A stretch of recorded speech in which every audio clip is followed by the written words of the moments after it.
Sameer, Anshika, Anshul, Good morning, sir.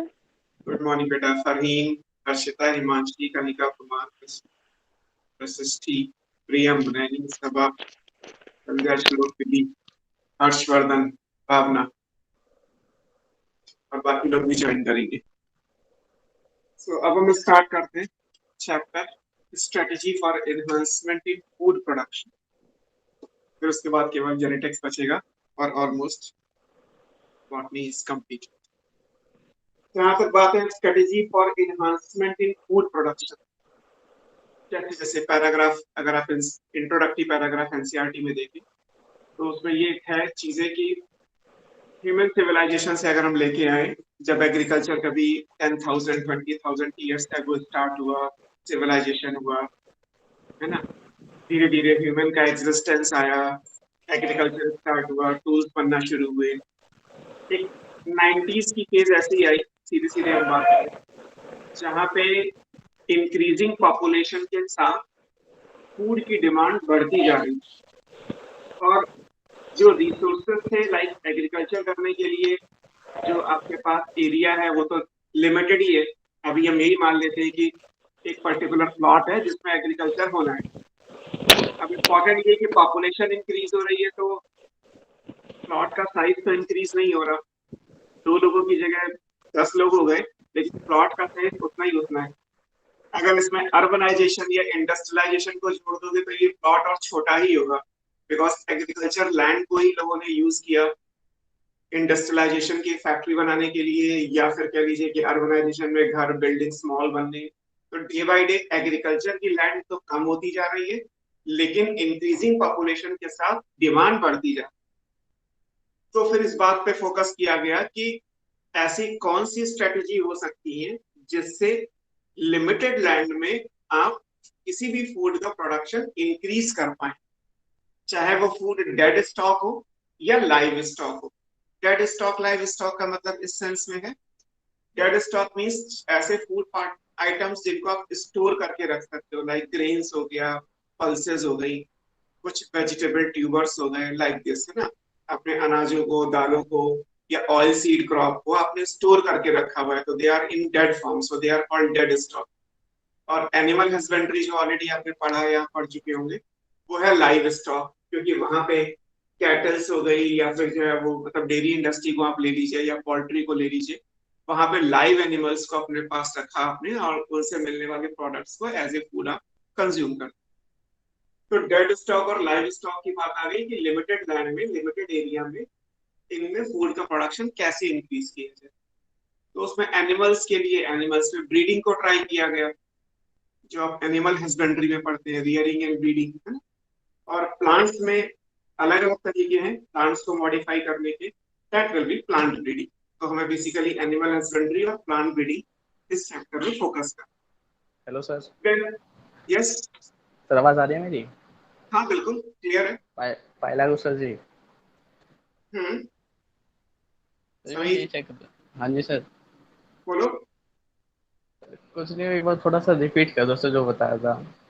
Okay, बस मैंने एक इंट्रोडक्शन पैराग्राफ जो आपकी बुक में दिया है उसी को लेके थोड़ी सी बात कही कि एक तो ये है कि पॉपुलेशन बढ़ रही है और एग्रीकल्चर लैंड कम होती जा रही है। अभी मैं बात कर रहा हूँ 90s 50s के अराउंड, आप बात कर लीजिए, तो उस टाइम पे साइंटिस्ट को इस चीज को फोकस किया कि डे बाय डे पॉपुलेशन बढ़ेगी। इंडिया इंडिपेंडेंट हो चुका था तो पॉपुलेशन तो बढ़ रही है, बाकी कंट्रीज में भी ये चीजें थी कि पॉपुलेशन बढ़ रही है, लेकिन जो रिसोर्सेज है, जो एग्रीकल्चर लैंड है जिसमें हम एग्रीकल्चर कर रहे हैं, वो डे बाय डे कम होती जा रही है। तो लिमिटेड रिसोर्सेज यानी लिमिटेड एग्रीकल्चर लैंड पे आप इंक्रीजिंग पॉपुलेशन की जो फूड की डिमांड है, पॉपुलेशन ज्यादा होगी तो लोगों को खाने को भी ज्यादा चाहिए, अनाज ज्यादा चाहिए, दालें ज्यादा चाहिए, दूध ज्यादा चाहिए, तो ये मिलेगा कैसे। तो दैट इज व्हाट, अब इसमें हम क्या कर सकते हैं ऐसा, क्योंकि लैंड कम हो रही है। एक तरीका तो ये होता है कि हमारे पास अनलिमिटेड लैंड होती, हम थोड़ी की जगह थोड़ा ज्यादा खेती कर लेते, 4 कैटल्स की जगह हम 6 कैटल रख लेते, सो दैट हमारी मिल्क की डिमांड पूरी हो जाती या मीट की डिमांड पूरी हो जाती। लेकिन हुआ ये कि लैंड कम हो रही है तो हम वो काम कर नहीं सकते। तो अब इस बात पे फोकस किया गया था कि अगर एक cattle 20 litre per day milk देती है तो 20 लीटर की जगह वो 30 लीटर कैसे देगी। अगर एक एग्रीकल्चर प्लॉट है जो 1 हेक्टेयर में 1 क्विंटल अनाज देता है, तो 1 क्विंटल की जगह वो 1.5 क्विंटल कैसे होगा, वो 2 क्विंटल कैसे बनेगा। तो दैट इज व्हाट जो आपको इस चैप्टर में पढ़ना है। जब प्लांट और एनिमल से बात नहीं बनी तो फिर माइक्रोब्स पे भी फोकस किया गया कि क्या माइक्रोब को हम एज ए फूड यूज कर सकते हैं। जैसे हमने पहले पढ़ा हुआ है, स्पाइरुलिना को एज ए फूड यूज किया जाता है, या मशरूम्स को भी आप एज ए फूड यूज करते हैं। बहुत सारे बैक्टीरिया और डिफरेंट फंगी है जो एज ए फूड यूज की जाती है। तो इस चीज पे भी बात आई कि भाई हम क्या माइक्रोब को भी यूज कर सकते हैं एज ए फूड। हालांकि वो प्रोटीन की वजह से स्टार्ट किया गया था। तो एक पैराग्राफ आप सिंगल सेल प्रोटीन के बारे में भी पढ़ेंगे। और प्लांट्स में मल्टीप्लिकेशन बाय टिश्यू कल्चर भी हो सकता है। जैसे कभी हमने रिप्रोडक्शन इन ऑर्गेनिज्म में पढ़ा था कि what are the artificial means of vegetative propagation. इसमें मैंने लेयरिंग, ग्राफ्टिंग, कटिंग समझाया था। और फोर्थ नंबर पे था plant tissue culture which is called micro propagation. तो क्या माइक्रो लेवल पे, क्या टिश्यू या सेल लेवल पे हम प्लांट को मल्टीप्लाई कर सकते हैं, क्योंकि वो काम टेस्ट ट्यूब में हो जाएगा और लैब में हो जाएगा। और टेस्ट ट्यूब में आप एक के ऊपर एक के ऊपर एक स्टैक बना सकते हो। एग्रीकल्चर में नहीं कर सकते कि अगर ये प्लॉट है तो इसी प्लॉट में यहाँ एग्रीकल्चर हो, फिर इसके ऊपर हो जाए, फिर इसके ऊपर हो जाए। वो नहीं हो सकता क्योंकि सॉइल एक ही जगह है। लेकिन टेस्ट ट्यूब में अगर हम प्लांट को ग्रो करें, ग्रीन हाउस चैम्बर्स में ग्रो करें, तो उससे भी कुछ हद तक डिमांड पूरी की जा सकती है। तो बेसिकली इस पूरे चैप्टर में 4 एंगल्स दिए हैं: animal husbandry, plant breeding, single cell protein, and plant tissue culture which is micro propagation. इसमें से एनिमल हस्बेंड्री आपने जू में पढ़ा होगा या पढ़ लोगे, जैसा भी है। बाकी के 3 हम यहाँ पे डिस्कस करेंगे। और सबसे पहले उसमें प्लांट ब्रीडिंग की आएगी। चैप्टर इज स्ट्रेटजीज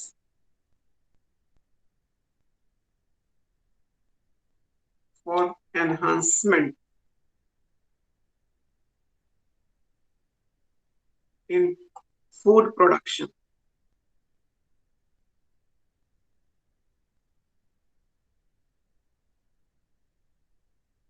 इस चैप्टर पे फोकस करना है। और इससे भी सबसे पहला टॉपिक जो आपको पढ़ना है which is plant breeding. Plants में ब्रीडिंग कैसे की जाएगी। ब्रीडिंग ऑब्वियस सी बात है आर्टिफिशियल मैनर में करेंगे। मीन्स ये काम हम करें, हम यहाँ पे नेचर को कंट्रीब्यूट नहीं कर रहे हैं। नेचर में जो भी कुछ होगा that is called reproduction, sexual reproduction. यहाँ जो भी करेंगे वो हम अपने हिसाब से करेंगे। तो प्लांट ब्रीडिंग कैसे करनी है हमें इन चीजों पे जाना। अब ब्रीडिंग कैसे करेंगे, इसमें हम बार बार वीट का एग्जाम्पल लेंगे बिकॉज हमारे सिलेबस में ही वही है। तो आप इसको ऐसे समझ सकते हो। Just give me 1 minute.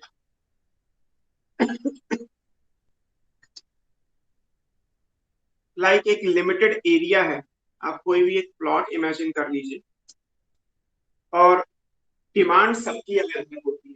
ये भी याद रखिए कि हर पर्सन की अपनी इंडिविजुअल डिमांड, सबके हिसाब से अलग अलग चीजें जो है वो अलग अलग तरीके से वर्क करती हैं। तो हमें इन बातों पे भी जाना है कि हम वो डिमांड कैसे पूरी करने वाले।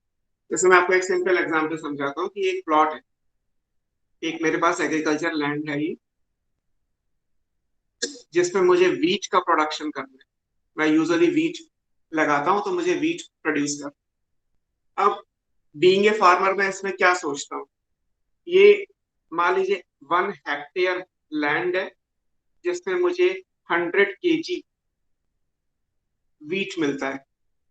अब ये लैंड तो इंक्रीज होने से रही, मुझे इसी लैंड में इसका प्रोडक्शन इंक्रीज करना है। तो प्रोडक्शन जब मैं इंक्रीज करूंगा तो अलग अलग एंगल होंगे। मेरे पास एक ऑप्शन तो ये होगा कि मैं इसको 100 kg की जगह 150 kg से 200 kg तक ले जाऊं, 1.5 गुनी से दुगनी पैदावार। मतलब मुझे हाई ईल्डिंग वैरायटी लगानी पड़ेगी जिसकी ईल्ड ज्यादा हो, जिसकी प्रोडक्टिविटी ज्यादा हो, है ना। और मार्केट में वजन के हिसाब से गेहूं बिक रहा है, तो मेरे पास अगर 100 kg की जगह 200 kg हुआ तो मुझे दुगने रुपए मिल जाएंगे। एक एंगल तो ये माइंड में आया साइंटिस्ट के कि ईल्ड कैसे इंक्रीज किया, दिस इज कॉल्ड ईल्ड। और एक दूसरी चीज ये होती है क्वालिटी। ईल्ड क्वांटिटी होती है ना। ईल्ड क्या है, क्वांटिटेटिव पैरामीटर, क्वांटिटी होती है। एक ऑप्शन क्या है, एक ऑप्शन क्वालिटी का होता है। क्वालिटी का ये है कि मुझे 90 kg मिलेगा, इट्स गुड, मतलब 100 से 90 kg आ गया, लेकिन इसकी क्वालिटी बहुत ज्यादा है। और क्योंकि इसकी क्वालिटी ज्यादा है तो मुझे कीमत इसकी बहुत ज्यादा मिलेगी। जैसे मार्केट में गेहूं 20 रुपए kg भी आता है, मार्केट में गेहूं 40 रुपए kg भी आता है। अब किसान दोनों तरीके से खेती करता है, कोई ईल्ड की वजह से लगाता है तो कोई क्वालिटी की वजह से लगाता है ना, दोनों चीजें। तो जब प्लांट ब्रीडिंग को स्टार्ट किया गया तो ये देखा गया कि क्वालिटी और क्वांटिटी दोनों पे फोकस करना है। यूजुअली दोनों एक साथ नहीं आते, कुछ क्वालिटेटिव वैरायटी होती है और कुछ क्वांटिटेटिव होती है ना। ये भी इंपॉर्टेंट है कि वैरायटी को बनाने में, एक प्लांट को बनाने में हो सकता है 7 साल लग जाए, 10 साल लग जाए, लेकिन हमें ऐसी वैरायटी बनानी है जो एक बार बनने के बाद नॉर्मली सेक्सुअली रिप्रोड्यूस कर सके। हमें ये भी नहीं करना कि एक हाइब्रिड वैरायटी को बनाने के लिए अगर 4 साल लग रहे हैं तो हर बार हम 4 साल लग रहे हैं। आप 4 की जगह 8 साल लगा लो, लेकिन जो भी करेक्टर हो वो जेनेटिकली फिक्स हो जाए। अगर करेक्टर जेनेटिकली फिक्स हो जाएगा तो अपने आप आगे ट्रांसफर होता रहेगा। जेनेटिकली फिक्स करने में कितना टाइम लगेगा दैट इज नॉट श्योर। 2 साल भी हो सकते हैं, 8 साल भी हो सकते हैं, 6 साल भी हो सकते हैं, कुछ भी टाइम हो सकता है। But once it is genetically manipulated, because हमने ये काम किया, हमने जीन्स के साथ छेड़छाड़ की, हमने जीन्स को मैनिपुलेट किया, हमने जीनोम को चेंज किया, तो once it is genetically manipulated, character will be inherited by sexual reproduction. तो हमें जो भी काम करना है वो परमानेंट करना है, जेनेटिक लेवल पे करना है, जिससे हमारा डिजायर्ड प्लांट बन जाए। क्योंकि डिजायरेबल सबका अलग अलग होता है। मुझे अच्छा गेहूं चाहिए, किसी को अच्छा नहीं चाहिए। तो कहते हैं ना, किसी को खाना पेट भरने के लिए खाना है, किसी को खाना टेस्ट के हिसाब से खाना है। कोई ये कहता है कि मैं 6 रोटी खाऊंगा क्योंकि बिना उसके मेरा पेट फुल नहीं होगा, और कोई कहता है कि मैं 2 रोटी खाऊंगा लेकिन बहुत अच्छे वाली 2 रोटी चाहिए मुझे। तो किसी को क्वालिटी चाहिए तो किसी को क्वांटिटी चाहिए। ऐसे लोग भी मार्केट में हैं जो कहते हैं कि मुझे ऐसा गेहूं चाहिए जिसमें कोई भी इंसेक्टिसाइड, पेस्टिसाइड, फंगीसाइड, इन सब का कोई स्प्रे ना किया हो, मुझे ऑर्गेनिक वीट चाहिए। तो मुझे डिजीज रेजिस्टेंट वैरायटी चाहिए जिसमें कोई भी डिजीज ना लगे, कोई भी इंसेक्ट या पेस्ट ना लगे। उन लोगों के लिए अलग वैरायटी बना दी। कुछ ऐसे भी हैं, वो ये कहते हैं कि मुझे ड्रॉट रेजिस्टेंट वैरायटी चाहिए, कि अगर सूखा पड़ गया तब भी गेहूं खराब ना हो, अगर बाढ़ आ गई, वाटर लॉगिंग हो गई, पानी इकट्ठा हो गया खेत में, तो भी गेहूं का पौधा सरवाइव कर जाए। कहीं पे पीएच अल्कलाइन है, जो सॉइल है वो ऊसर सॉइल है, तब भी उसमें वीट ग्रो कर जाए। कहीं पे टेम्परेचर बहुत ज्यादा रहता है, एवोपोरेशन बहुत ज्यादा होगा, बट स्टिल वीट उस हाई टेम्परेचर को टॉलरेट कर सके। तो सबके लिए डिजायरेबल अलग होता है। सिंपल सा पैरामीटर है। प्लांट ब्रीडिंग पूरी तरीके से डिजायर्ड करेक्टर पे बेस है। आप क्या चाहते हो उस हिसाब से क्रॉप्स बनाई जाती है। मार्केट में डिमांड नहीं होगी, कोई रिसर्च नहीं करता है ना। रिसर्च भी की जाती है तो इस पर्पज से की जाती है कि सो दैट कॉमन पीपल को, फार्मर्स को फायदा हो। अगर प्राइवेट इंडस्ट्री है तो इसलिए रिसर्च पे पैसा खर्च करती है क्योंकि उस रिसर्च से वो आने वाले टाइम में कुछ कमाएंगी। फ्री ऑफ कॉस्ट नहीं होता कि बस रिसर्च हो ही जा रही है, उसका क्या यूज है क्या यूज नहीं है इस बात पे ध्यान ही नहीं देना।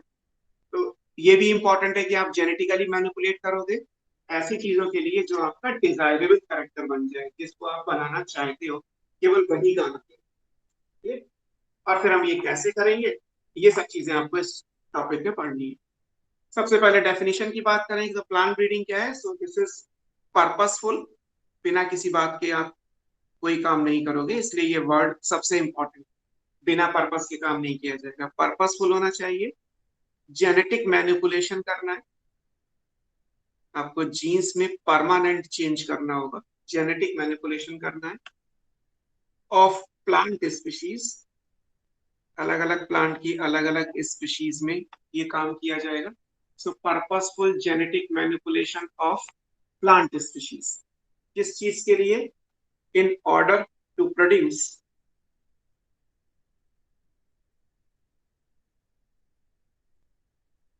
डिजायर्ड, ये सबसे इंपॉर्टेंट, प्लांट टाइप। आप नई स्पीशीज नहीं बनाओगे, आप सिर्फ नई वैरायटी बनाओगे, नए प्लांट के टाइप्स बनाओगे, है ना। नया प्लांट पूरा स्पीशीज नहीं बना। स्पीशीज का बनना तो इवोल्यूशन है। हाँ, स्पीशीज में कोई वैरायटी आप बनाना चाहो तो बना सकते हो। तो 3 चीजें इंपॉर्टेंट है। एक तो ये कि एज पर यूज होता है, दूसरा जेनेटिक मैनिपुलेशन होगा, आप जीन्स में चेंज करोगे, और तीसरा ये काम इसलिए करोगे कि जो करेक्टर आप चाहते हो वो करेक्टर आ जाए, है ना। अगर दो करेक्टर आ गए लेकिन ये वो है जो आप नहीं चाहते तो आपका पर्पस बेकार हुआ। आप ये नहीं कह सकते कि चलो कुछ तो आया, कुछ तो आने वाली सिचुएशन नहीं है, जो आप करना चाहते हो वो आना चाहिए, दैट इज मोर इम्पोर्टेंट। इसलिए पर्पसफुल वर्ड यहाँ पे यूज किया गया कि हम ये करें। अब जहां तक बात है कि कौन कौन से डिजायर्ड कैरेक्टर होते हैं, अगर हम बात करें कि ट्रेट्स, ट्रेट्स का मतलब है characters for which plant breeding is done.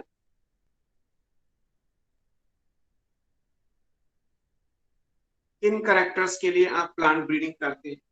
तो इसमें सबसे पहला जो कैरेक्टर आएगा वो इंडिया जैसे कंट्री के लिए सबसे पहले इंपॉर्टेंट होता है ईल्ड, वजन। कि एक फार्मर अगर कह रहा है कि मैं 10 kg मान लीजिए फ्रूट्स सेल कर रहा हूँ डेली, तो वो चाहता यही है कि फ्रूट्स की क्वालिटी कम हो जाए बट 10 kg की जगह 15 kg हो जाए किसी भी तरीके से। तो 5 kg के उसे पर डे बेसिस पे, अभिषेक नमस्ते बेटा, पर डे बेसिस पे उसे एक्स्ट्रा इनकम मिल जाएगी, वो 100 रुपए की जगह 150 रुपए कमा पाएगा। तो सबसे पहले जो चीज आती है वो ईल्ड आती है, इंक्रीज्ड क्रॉप ईल्ड। ये क्या है, ये क्वांटिटेटिव करेक्टर है, क्वांटिटी के हिसाब से बात हो रही है यहाँ। दूसरी चीज no doubt quality, quality increase हो जाए या इम्प्रूव हो जाए। क्वालिटी के लिए वर्ड इम्प्रूवमेंट ज्यादा यूज करते हैं, बट फिर भी आप इम्प्रूव्ड या इंक्रीज लिख सकते हैं। तीसरा क्या हो सकता है, डिजीज का रेजिस्टेंस हो, रेजिस्टेंट टू डिजीजेस। अब प्लांट में कौन डिजीज कॉज करता है, अब बैक टू 11th कंटेंट चाहिए तो बैक्टीरिया, फंगी, वायरस, नेमाटोड, ये सब प्लांट में डिजीज कॉज करते हैं। तो ये डिजीज ना कर पाए, हम ऐसी वैरायटी डेवलप करें जो डिजीज रेजिस्टेंट वैरायटी बन जाए। इंसेक्ट और पेस्ट क्रॉप को डैमेज करते हैं तो उनके लिए भी रेजिस्टेंस आ सकता है, resistance to insect and pest, so that हमें इंसेक्टिसाइड या पेस्टिसाइड्स का स्प्रे नहीं करना पड़ेगा। और लास्ट में जैसे मैंने बताया कि high temperature, high pH, low pH, drought, floods, तो ये सब इन्वायरमेंटल स्ट्रेस है, इन्वायरमेंटल की एडवर्स कंडीशंस, इनके लिए भी टॉलरेंस आ सकती है, increased tolerance to various environmental stresses. इसमें फ्लड्स आ गए, ड्रॉट, सैलिनिटी, ये सब आप ले सकते हैं, हाई टेम्परेचर, एक्सेट्रा। ये जितने भी एनवायरमेंटल स्ट्रेस है इनके लिए भी टॉलरेंस आ सकता है।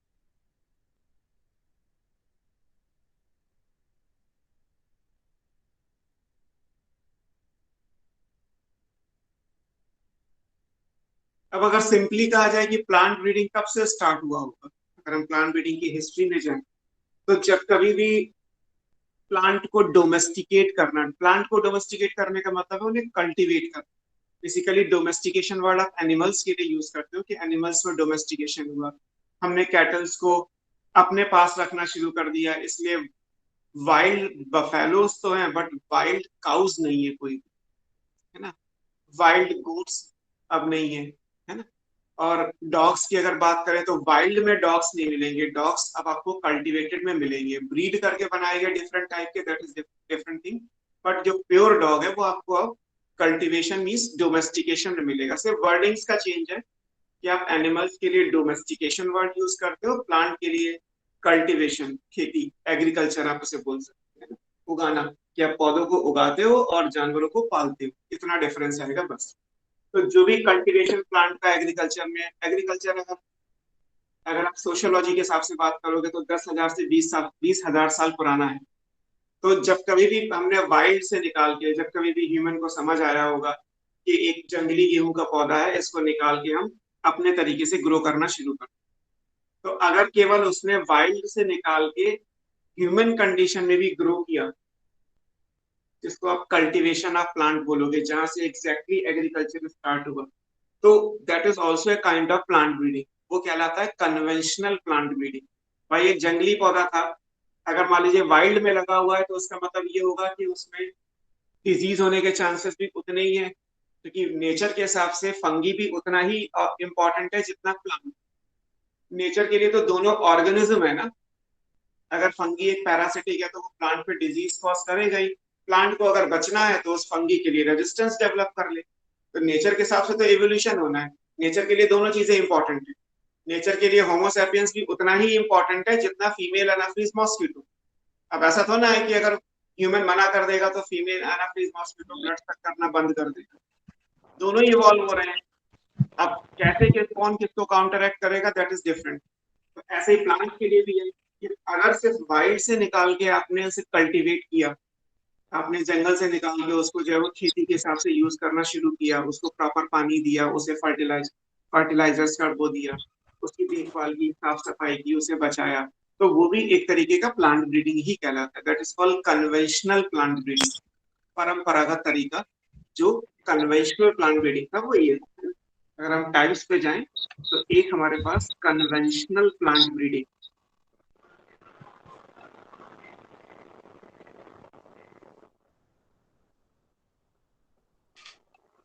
कन्वेंशनल प्लांट ब्रीडिंग जो basically based on cultivation of plants, जो प्लांट्स के कल्टीवेशन पे बेस्ड है कि अगर हम सिर्फ प्लांट को कल्टीवेट भी करते तो भी हमारी जितनी भी मेजर फूड क्रॉप्स हैं, गेहूं हो गया, मक्का हो गया, चावल हो गया, है ना, ज्वार बाजरा हो गया, दालें हो गई, सरसों हो गया, मूंगफली हो गया, जितनी भी हमारी मेजर फूड क्रॉप्स हैं वो सिर्फ और सिर्फ कल्टीवेशन से आई, है ना। आजकल हम डिफरेंट नई नई चीजें बना रहे हैं, नई नई चीजें ट्राई कर रहे हैं, पर जो सिंपल अगर कहा जाए गेहूं, तो वो कल्टीवेशन से बना। चावल कहाँ से आया, मक्का कहाँ से आया, है ना, ज्वार बाजरा कहाँ से आया, होता था पहले वाइल्ड में भी, बट जितनी प्रोडक्टिविटी हमें चाहिए वो इस तरीके से डेवलप की गई। तो वो सिंपल मेथड कहलाता है। जो क्लासिकल प्लांट ब्रीडिंग है, जब हमने और तरीके डेवलप किए, अभी आप इन सब के बारे में थोड़ा थोड़ा सा पढ़ोगे भी। पुराने तरीके प्लांट ब्रीडिंग के थे कि प्लांट्स में अगर इम्प्रूवमेंट करना है, जेनेटिकली मैनिपुलेट करना है डिजायर टाइप के लिए, तो हम कौन कौन से तरीके यूज करेंगे। आप मैनिपुलेट तो करोगे, बट मैनिपुलेट कैसे करोगे? तो जो क्लासिकल प्लांट ब्रीडिंग थी वो किस पे बेस्ड थी? This is based on two methods. One is called selection and another is called artificial hybridization.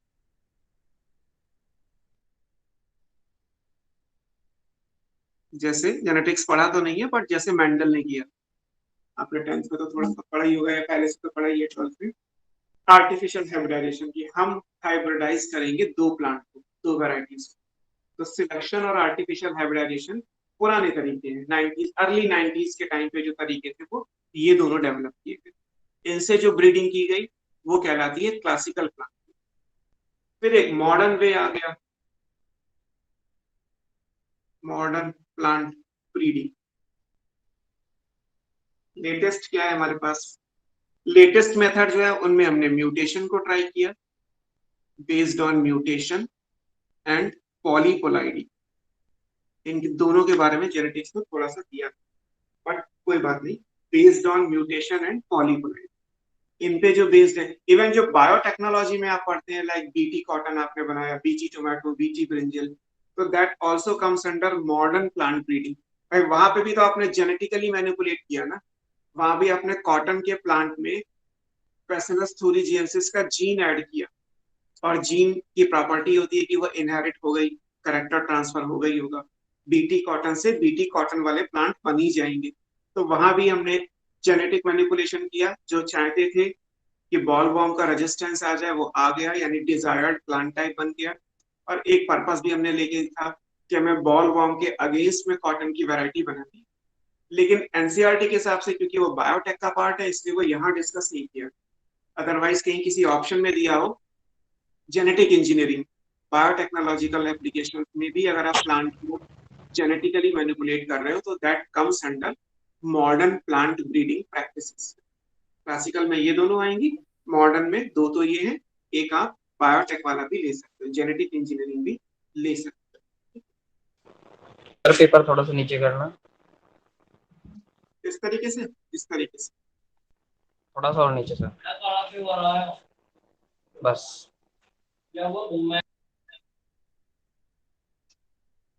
हो गया सर। तो ये तो बात हो गई हमारी प्लांट ब्रीडिंग क्या है और हम किस किस मेथड को यूज करके ब्रीडिंग करने। अब बात आती है आपके बुक के हिसाब से आप पढ़ेंगे कि प्लांट ब्रीडिंग जो प्रोग्राम है वो कौन कौन से स्टेप्स हैं उसमें। एक टिपिकल प्लांट ब्रीडिंग प्रोग्राम में जर्नलाइज्ड अभी हम बात करेंगे, तो उसमें किस किस स्टेप से होते हुए हमें फाइनली जो है वो एक डिजायर्ड प्लांट टाइप मिलेगा जिसे मार्केट में सेल किया जा सके। तो वो हमें यहाँ पे डिस्कस करना। अच्छा, सबसे पहले आप अगर इसको मेंडल के नजरिए से देखो, जैसे ऑलरेडी आपने कहीं जेनेटिक्स वगैरह में पढ़ा होगा, अगर मेंडल ने कोई भी काम किया तो कैसे किया, उस पॉइंट ऑफ व्यू से अगर हम बात करें तो क्या चीज इंपॉर्टेंट आएगी। मेंडल ने क्या किया, आपने थोड़ा बहुत तो पढ़ा होगा कि भाई रेड को व्हाइट से क्रॉस कराया तो उन्हें जो है वो रेड मिल गया, है ना, F1 जनरेशन में। F2 जनरेशन में कुछ और मिल गया, है ना। ये मेथड क्या कहलाता है, ये हुआ हाइब्रिडाइजेशन। हमने किया या मेंडल ने किया तो बन गया आर्टिफिशियल हाइब्रिडाइजेशन। ठीक, मान लीजिए मेरा डिजायर्ड करेक्टर ये था कि मुझे ज्यादा से ज्यादा रेड फ्लावर वाले प्लांट चाहिए, ठीक, या टॉल एंड डॉर्फ आपने पढ़ा है पाइजम में, तो मुझे ज्यादा से ज्यादा टॉल प्लांट चाहिए तो मैंने टॉल और डॉर्फ को क्रॉस कर दिया। एक स्टेप तो ये हो गया। फिर हम तो पढ़ लेते हैं कि टॉल एंड डॉर्फ को क्रॉस करेंगे तो टॉल आएगा। ये हमें दिखाई कैसे देगा, क्योंकि हमें तो मटर का सीड मिलेगा ना। सीड को अगले साल लगाओगे जब खेत में, तभी तो पता चलेगा ना कि उसकी लंबाई बढ़ रही है, वो टॉल प्लांट है। मेंडल ने लगा के देखा था तभी तो पता चला। इसका मतलब जो भी आपको यहाँ पे मिलेगा इसको आपको चेक करना पड़ेगा कि इसमें करेक्टर आया या नहीं आया। ऑन पेपर थोड़ा है कि रेड व्हाइट लिखा तो रेड आ गया, टॉल डॉर्फ लिखा तो टॉल आ गया। टॉल आया है इस बात का प्रूफ क्या है कि इसको मिट्टी में बो, पेड़ बनेगा, लंबाई नापो, उसके बाद पता चलेगा कि वो टॉल है। जब फ्लावरिंग सीजन आएगा, जब फ्लावर बन जाएगा, तब समझ में आएगा कि रेड कलर का फ्लावर आ रहा है, तो यानी कि पिछले साल जो काम किया था वो सक्सेस हो गए। और एग्रीकल्चर क्योंकि सीजन के हिसाब से होती है, तो ये भी नहीं है कि आप तुरंत लगा के देख लोगे, वो तो अगले सीजन ही लगेगा। मटर का बीज अगर आपको मिला तो मटर को आप दोबारा से जो है वो अगले साल लगाओगे। तो ये भी इंपॉर्टेंट है कि टाइम ज्यादा लगने वाला है, क्योंकि एग्रीकल्चर सीजन के हिसाब से होता है और साल में कोई भी सीजन एक ही बार आएगा। विंटर क्रॉप है तो अगले विंटर ही पता चलेगा कि क्या हुआ, उसके अगले विंटर को पता चलेगा कि और क्या हुआ। तो ये भी हमें चेक करके देखना पड़ेगा। फिर हम इसे मार्केट में सेल करेंगे तो हमें कुछ और भी करना पड़ेगा, लाइसेंस लेना पड़ता है, नाम देना पड़ेगा, बहुत सारी चीजें। आपने ये भी पढ़ा होगा कि ये जो वैरायटी मेंडल ने ली थी टॉल एंड डॉर्फ या रेड एंड व्हाइट, ये प्योर वैरायटी थी। मान लीजिए प्योर ना होती तो क्या होता, मान लीजिए ऑलरेडी मार्केट में हाइब्रिड वैरायटी होती तो हम क्या करते। क्योंकि करेक्टर मेंडलिज्म फॉलो केवल तभी होती है जब आप सेल्फिंग करते हैं, सेल्फ पॉलिनेशन करते हैं।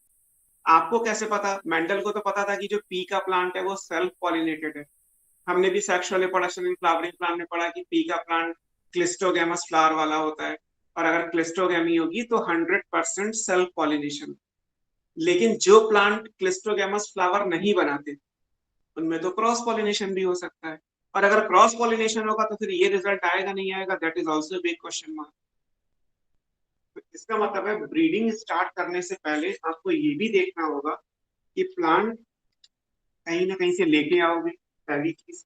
उसको सेल्फ पॉलिनेट करोगे अगर जरूरत पड़ी तो, फिर आप कोई भी क्रॉस करोगे, फिर आप क्रॉस करने के बाद लगा के देखोगे कि डिजायर्ड करेक्टर आया भी या नहीं आया।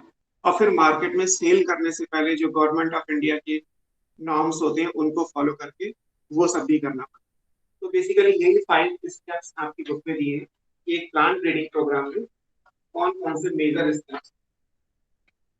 हम स्टार्ट करते हैं। हमारा टॉपिक है steps involve in a typical plant breeding programme.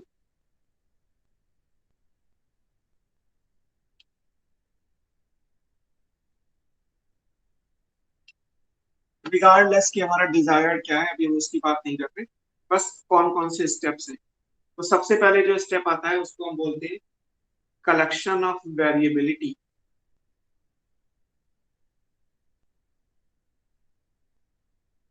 Nature में जितनी भी वेरिएबिलिटी है आप पहले उसे लेके आइए, उसे कलेक्ट करिए।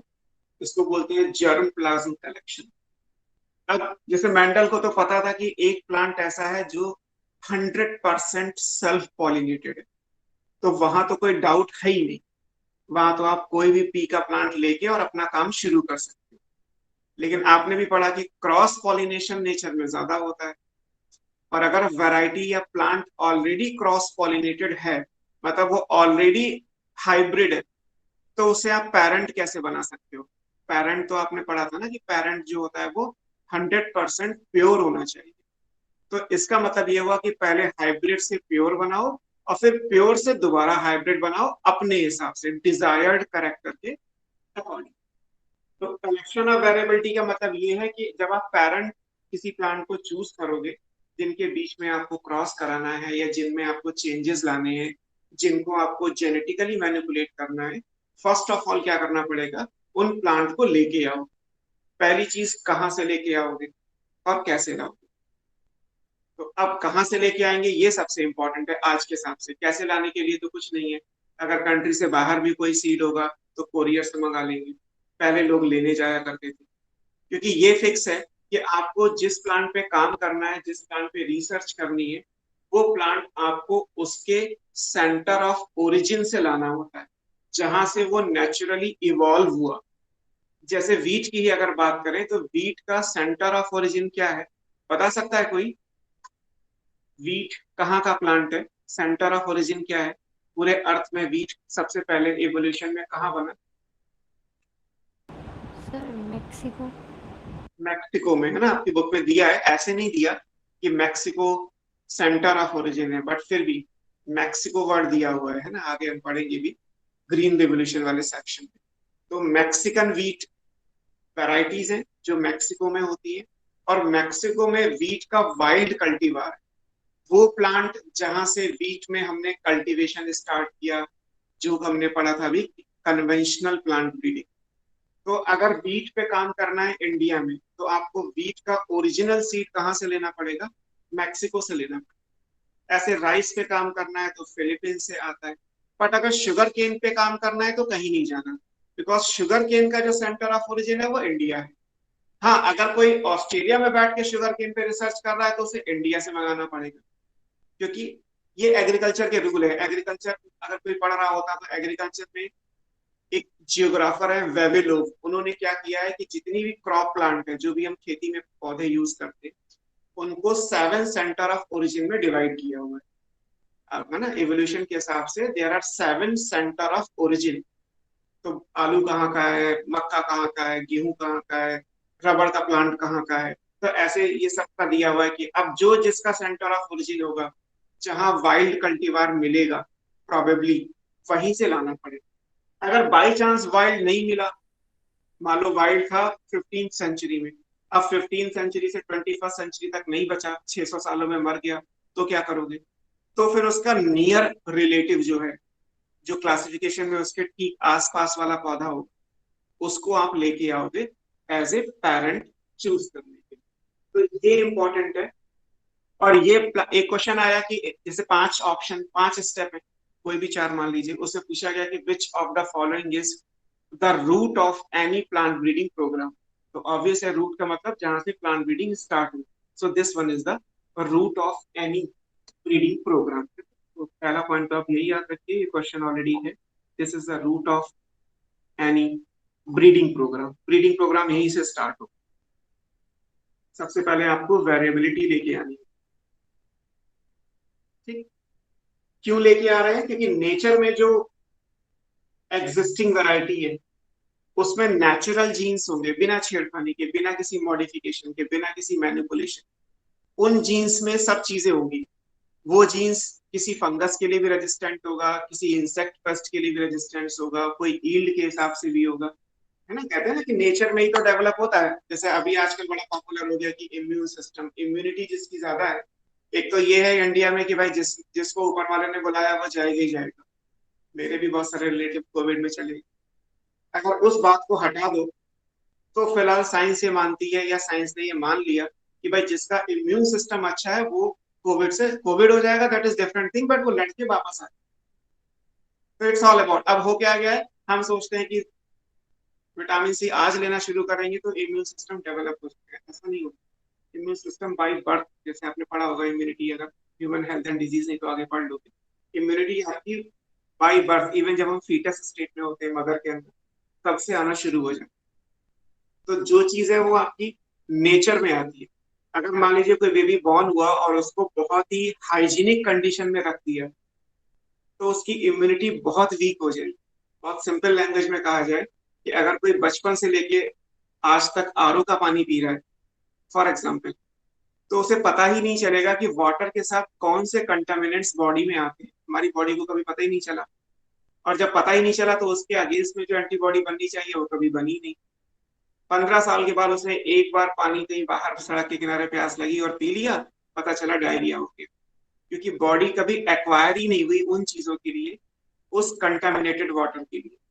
पहले कहते थे ना कि मिट्टी में बच्चे खेलते हैं तो इम्यून सिस्टम अच्छा होता है, because soil is full of microbe, और जितने माइक्रो हमारी बॉडी के काउंटर एक्ट करेंगे उतनी ज्यादा बॉडी में एंटीबॉडी बनती है। यही चीज प्लांट के साथ भी है। प्लांट अगर नेचर में ग्रो कर रहा है तो वो अपने आप देख लेगा कि फंगी से कैसे बचना है, इंसेक्ट पेस्ट से डैमेज कैसे बचना है, सूखा पड़ गया तो क्या करना है। तो जो भी नेचुरल कैरेक्टर्स होते हैं वो तभी मिलेंगे जब आप वाइल्ड में जाओ। अगर आप किसी प्लांट को कल्टीवेट कर दोगे तो फिर आपने उसे अपने हिसाब से बना दिया। फर्टिलाइजर दोगे तो प्रोडक्टिविटी मिलेगी, नहीं तो नहीं मिलेगी। पानी लगाओगे तो पौधा सरवाइव करेगा, नहीं तो बहुत जल्दी सूख जाएगा। इसलिए हमारे लिए ये सबसे इंपॉर्टेंट है ना, इसे बोलते हैं प्री एग्जिस्टिंग, जो पहले से एग्जिस्ट करती है। जेनेटिक वेरिएबिलिटी जो इवोल्यूशन से किसी प्लांट में आई हो,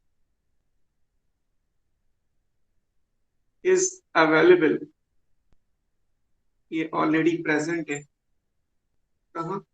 फ्रॉम वाइल्ड रिलेटिव, जिस पे आप काम करना चाहते हैं उसका वाइल्ड रिलेटिव लाइए। कहीं रिलेटिव लिखा होगा, कहीं पे कल्टीवार लिखा होगा, एक ही बात है। कल्टीवेशन में यूज करें कल्टीवार ऑफ क्रॉप, इस क्रॉप का। अब ये करते कैसे हैं? जो नेचुरल जीन्स हैं, है ना, उनको हम क्या करेंगे? जैसे हमारे पास क्या है, we have natural genes available in plant population. जैसे आप मैक्सिको में गए और वहां पे आपको वाइल्ड वीट मिल गया, ठीक, तो उस वाइल्ड वीट के अंदर जितने जीन्स इवोल्यूशन से डेवलप हुए वो ऑलरेडी प्रेजेंट। हम क्या करेंगे? हम इनको इफेक्टिवली एक्सप्लॉइट करेंगे, हम इनको यूज करने वाले हैं इफेक्टिव मैनर। इफेक्टिव एक्सप्लॉइटेशन करोगे, हम ही करेंगे। अब इसको कैसे करोगे? हम इसमें क्या करेंगे, हम वाइल्ड वैरायटी जो है वो उनको लेके आएंगे और उनके करेक्टर के लिए इवेलुएट करेंगे। इवेल्युएशन करना इसलिए इंपॉर्टेंट है कि जो हम सोच रहे हैं वो प्रैक्टिकली कितना पॉसिबल है। जब कोई भी रिसर्चर कोई रिसर्च करता है तो पहले से उसके माइंड में आइडिया होता है कि मैं जो काम करने वाला हूँ उसमें सक्सेस मुझे 80% मिल जाएगी, हो सकता है 20% फेल हो जाए। अगर मुझे ये लगे कि 20% फेलियर है, 80% सक्सेस है, तो वही मैं काम करूंगा। अगर कहीं रिवर्स हुआ कि यार एक्सपेरिमेंट के सक्सेस ना होने के चांसेस बहुत ज्यादा है, तो मैं काम ही क्यों करूंगा? कोई नहीं करता। हर साइंटिस्ट को ही पता होता है कि जिस लॉजिक के साथ वो सोच रहा है वो लॉजिकली रिजल्ट ओरिएंटेड है या नहीं है। जैसे आप सबको भी पता होगा कि आप अगर प्रिपेयर कर रहे हो नीट के लिए तो एक्चुअली आप नीट क्लियर कर भी पाओगे या नहीं कर पाओगे। मेरा मानना तो यही है, हर बच्चे को, हर पेरेंट्स को अपने बच्चे की कैपेबिलिटी पता होती है। कोई बिना किसी बात के जो है वो सिर्फ कोचिंग नहीं करे। तो सेम चीज यहाँ पे भी है कि अगर हम रिसर्च कर रहे हैं तो हमें ऑलरेडी पता है कि इसमें सक्सेस होने के चांसेस इतने ज्यादा हैं। अब हमें पता तो है, लेकिन हमें क्योंकि आने वाली दुनिया को बताने होंगे तो हमें हर चीज का रिकॉर्ड रखना होगा, जैसे मेंडल ने रखा था स्टैटिक्स लगा के। तो स्टैटिस्टिकली हम क्या करेंगे, इन करेक्टर्स को पहले इवेलुएट करेंगे कि इसमें सक्सेस के चांसेस कितने हैं। तो वो भी हमें करना। हम यहाँ से ये वैरायटी लेके आए, है ना, हमने इनको इफेक्टिवली एक्सप्लॉइट किया, इनके करेक्टर्स को इवेलुएट किया, इवेलुएशन होगा of their characteristics,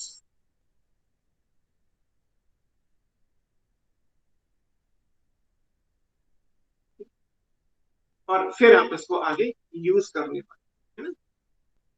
अब जो भी आप सैंपल लेके आओगे, लाइक आपको पता है कि वीट है तो सीड से लगाया जाता है, शुगर केन है तो स्टेम से पीसेस से लगाया जाता है, पोटैटो होता है तो पोटैटो के ट्यूबर से लगाया जाता है, हल्दी अदरक होगा तो वो राइजोम से मल्टीप्लाई किया जाता है, अनियन गार्लिक होगा तो सीड से लगाया जाता है। आपने अलग अलग केस में अलग अलग वेजिटेटिव प्रोपगेशन या सीड होगा तो सेक्सुअल रिप्रोडक्शन का प्रोडक्ट।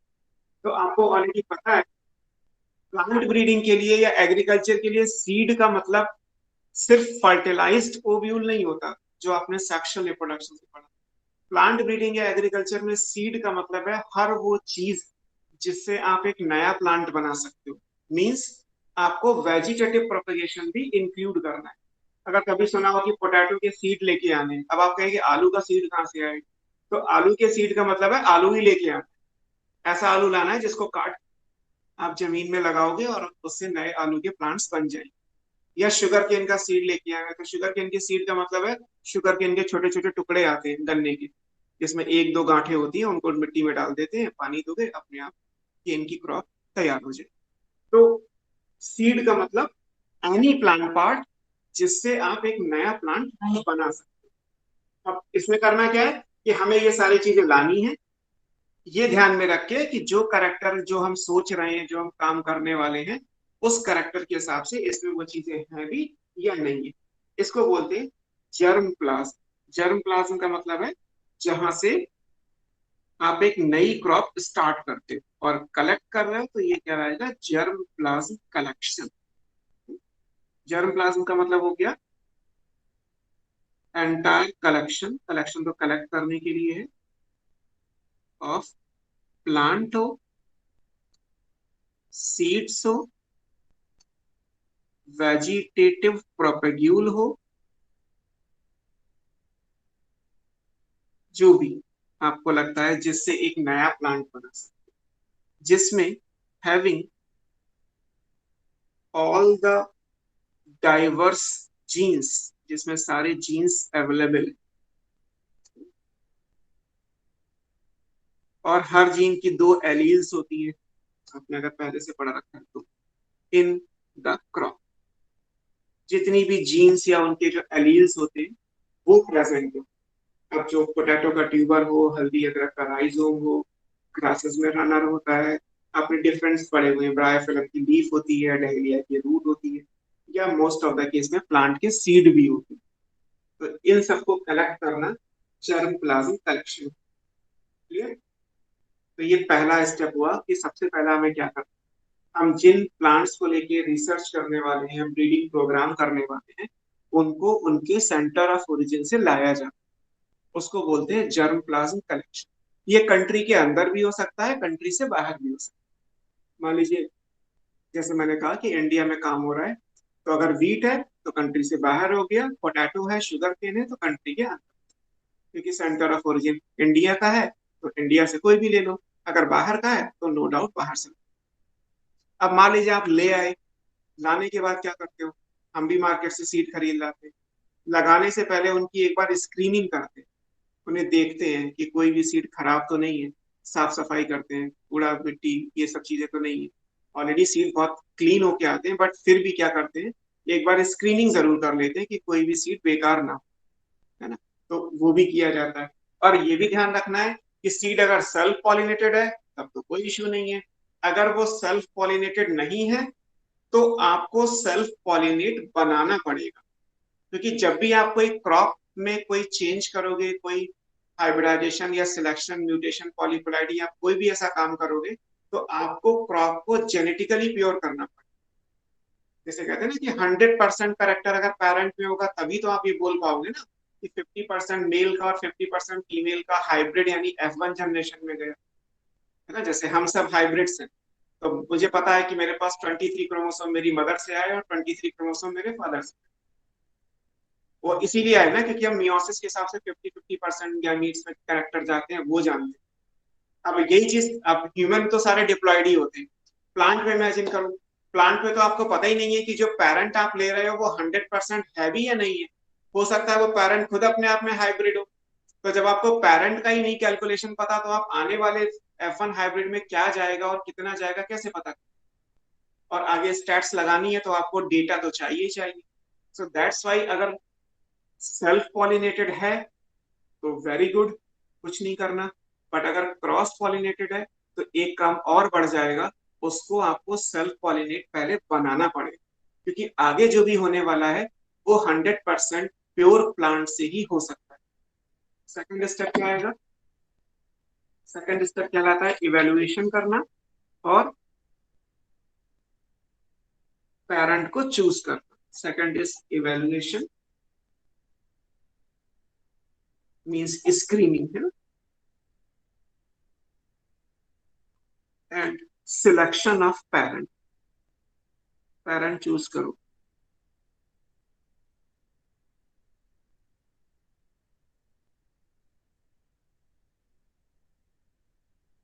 ये second step, evaluation and screening and selection of parent. अब इसमें क्या करना है, ये जो जर्म प्लाज्म आपने लिया इसको इवेल्युएट करो कि जो कैरेक्टर आप सोच रहे हो वो इसमें है या नहीं। So first is germ plasm is evaluated, किस चीज के लिए? टू आइडेंटिफाई प्लांट्स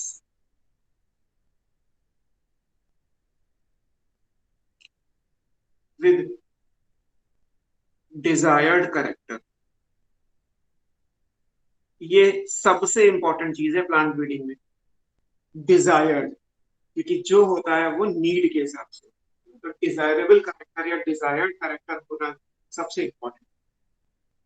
फिर क्या करना है, मान लीजिए आपने डिजायर्ड करेक्टर वाले जर्म प्लाज्म को इवेलुएट करके आइडेंटिफाई कर दिया। अब इसको क्या करोगे, इसको आप मल्टीप्लाई करोगे so that pure line homozygous self pollination से कि करेक्टर 100% हो जाए। यहाँ ये भी इंपॉर्टेंट है, मान लीजिए हम चाह तो रहे हैं बट किसी में नहीं हो पा रहा, तो क्या करोगे भाई? एक तो कोई चीज नेचर में सेल्फ पॉलिनेटेड है तो ठीक है, हमें सेल्फ चाहिए था, हमें कुछ करना ही नहीं पड़ा, जो मैं लिखने वाला हूँ उसकी कोई जरूरत ही नहीं है।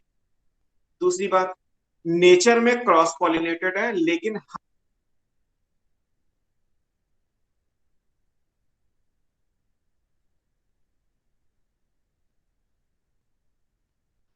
सर आपने म्यूट कर रखा है। हो गया होगा बेटा कुछ, शायद कुछ टाइम। तो फर्स्ट ऑफ ऑल क्या था कि अगर सेल्फ पॉलिनेटेड है तब तो कोई इश्यू नहीं है, हमें चाहिए भी सेल्फ पॉलिनेटेड। लेकिन अगर नेचर में क्रॉस पॉलिनेटेड है और हमें सेल्फ पॉलिनेटेड वाली क्रॉप चाहिए तो बनाना पड़ेगा। बनाने में आपके चाहने से तो नहीं बन जाएगा, क्योंकि नेचर के अगेंस्ट में कोई भी काम करोगे तो उसका सक्सेस रेट ना के बराबर है। तो ये भी इंपॉर्टेंट है कि कई बार हम चाहते तो हैं कि ये क्रॉस वाला सेल्फ बन जाए लेकिन बनता नहीं है। तो अगर डिजायरेबल और पॉसिबल है तो कोशिश करिए कि क्रॉस वाला भी सेल्फ में कन्वर्ट हो जाए। जो सेल्फ वाला है उसके साथ तो कुछ करना ही नहीं। जो भी आपने प्लांट यहाँ से चूज किए, सिलेक्टेड प्लांट्स, इनको मल्टीप्लाई करना है और मल्टीप्लाई, ठीक। इनकी प्योर लाइन यानी सेल्फ पॉलिनेशन से बनाओगे। प्योर लाइन्स आर क्रिएटेड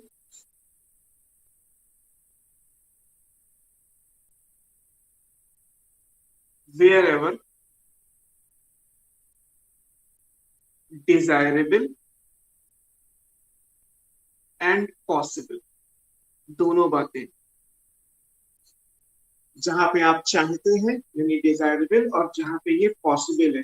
बहुत सारी जगह ऐसी भी होंगी जहां पे हम चाहते तो हैं कि प्योर लाइन यानी सेल्फ पॉलिनेशन हो जाए, बट हो नहीं पाता क्योंकि नेचर के अगेंस्ट में करोगे तो सक्सेस रेट ना के बराबर इस बात की।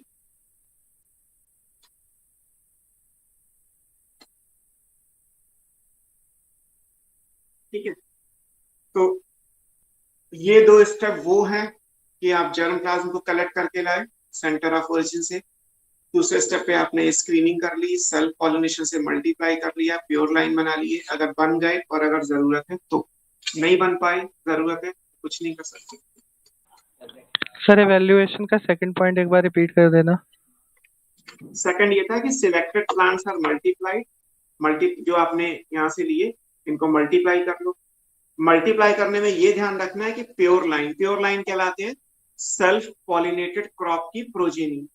जिस प्लांट में सेल्फ पॉलिनेशन हुआ उससे जो मिलेंगे आपको ऑफ स्प्रिंग्स नेक्स्ट जनरेशन, उनको प्योर लाइन बोला जाए। तो प्योर लाइन बनाने हमें बेसिकली अगर बन गए और अगर जरूरत है तो, है ना, डिजायरेबल एंड पॉसिबल।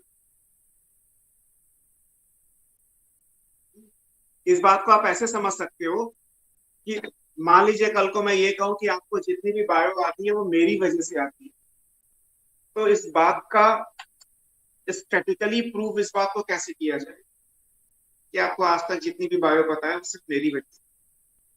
या तो ये होता, मैं आपसे कहता कि आज तक जितनी बायो पढ़ी है सब भूल जाओ, 0, और फिर अब मैं जो पढ़ा रहा हूँ केवल वो याद। लेकिन क्या ये पॉसिबल है कि आपने आज तक जितनी भी पढ़ी है वो भूल जाए? तो डिजायरेबल तो है लेकिन पॉसिबल नहीं। तो इस तरीके से आपको ध्यान में रखना है। और ये मैं इसलिए चाह रहा था क्योंकि फिर मुझे आगे ये कहना बड़ा आसान हो जाएगा कि आपको बायो कितनी आती है, वो मेरी वजह से आती है, किसी और वजह से आती है। ऑब्वियस सी बात है कि एक प्लांट भी नेचर में ग्रो कर रहा है तो बहुत सारे कैरेक्टर एक साथ लेके ग्रो, तो उस एक साथ लेके ग्रो करने ये इंपॉर्टेंट है कि वो रैंडम ग्रो कर रहा है तो उसमें सारे कैरेक्टर एक साथ आ रहे हैं, बट हमें सारे कैरेक्टर एक साथ नहीं चाहिए, वरना हम रिजल्ट का प्रिडिक्शन या कैलकुलेशन नहीं कर। हमें एक एक कैरेक्टर ही चाहिए, एक बार में एक कैरेक्टर या 2 कैरेक्टर जो डिजायरेबल हो। तीसरे स्टेप पे चलते हैं। थर्ड स्टेप क्या कहता है? थर्ड स्टेप सबसे इंपॉर्टेंट है इस सेंस में कि थर्ड स्टेप में जो क्रॉप इंप्रूवमेंट के तरीके हैं, म्यूटेशन, पॉलीपोलाई डी सिलेक्शन, हाइब्रिडाइजेशन, हम इन सबको ट्राई करें। So third one is called methods of crop improvement. Crop को इम्प्रूव कैसे किया जाए?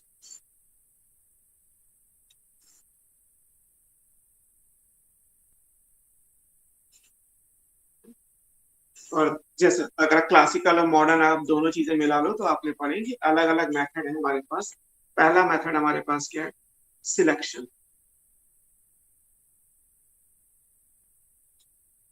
फर्स्ट मेथड क्या है? सिलेक्शन।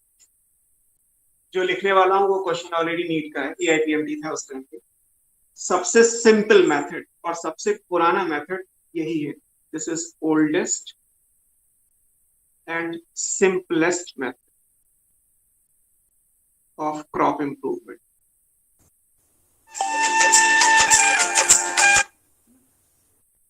सिंपल और सबसे पुराना मेथड। समझोगे कैसे इसको? ओल्डेस्ट एंड सिंपलेस्ट मेथड है।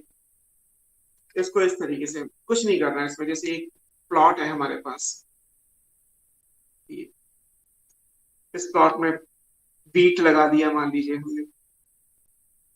अब मुझे क्या चाहिए? वीट में मुझे ईल्ड ज्यादा चाहिए, तो गेहूं की बाली होती है, आई थिंक आप समझते होंगे, होली में आपने देखा होगा वो गेहूं की बाली डाली जाती है। नहीं तो कभी नेट पे सर्च करिएगा कि गेहूं का स्पाइक होता है, तो स्पाइक क्या होता है। अब मुझे लगा ये बीइंग ए फार्मर कि इतने से एरिया में ऐसे गेहूं के प्लांट हैं जिसमें गेहूं की बाली ज्यादा है। यहाँ पे जितने भी प्लांट हैं वहां पे मान लीजिए 10 स्पाइक्स हैं, 10 गेहूं की बालियां हैं एक प्लांट। लेकिन इतने एरिया में जितने प्लांट हैं इसमें मुझे 15 to 18 स्पाइक्स पर प्लांट नजर आ।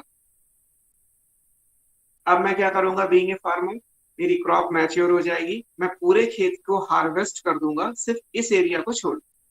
सब काट लिया गेहूं, गेहूं का जो करना है, बेचना है, रखना है, वॉट एवर कर देंगे। इसको छोड़ देंगे, इसको हम नहीं काटेंगे, इसे नेचर के हिसाब से पकने देंगे।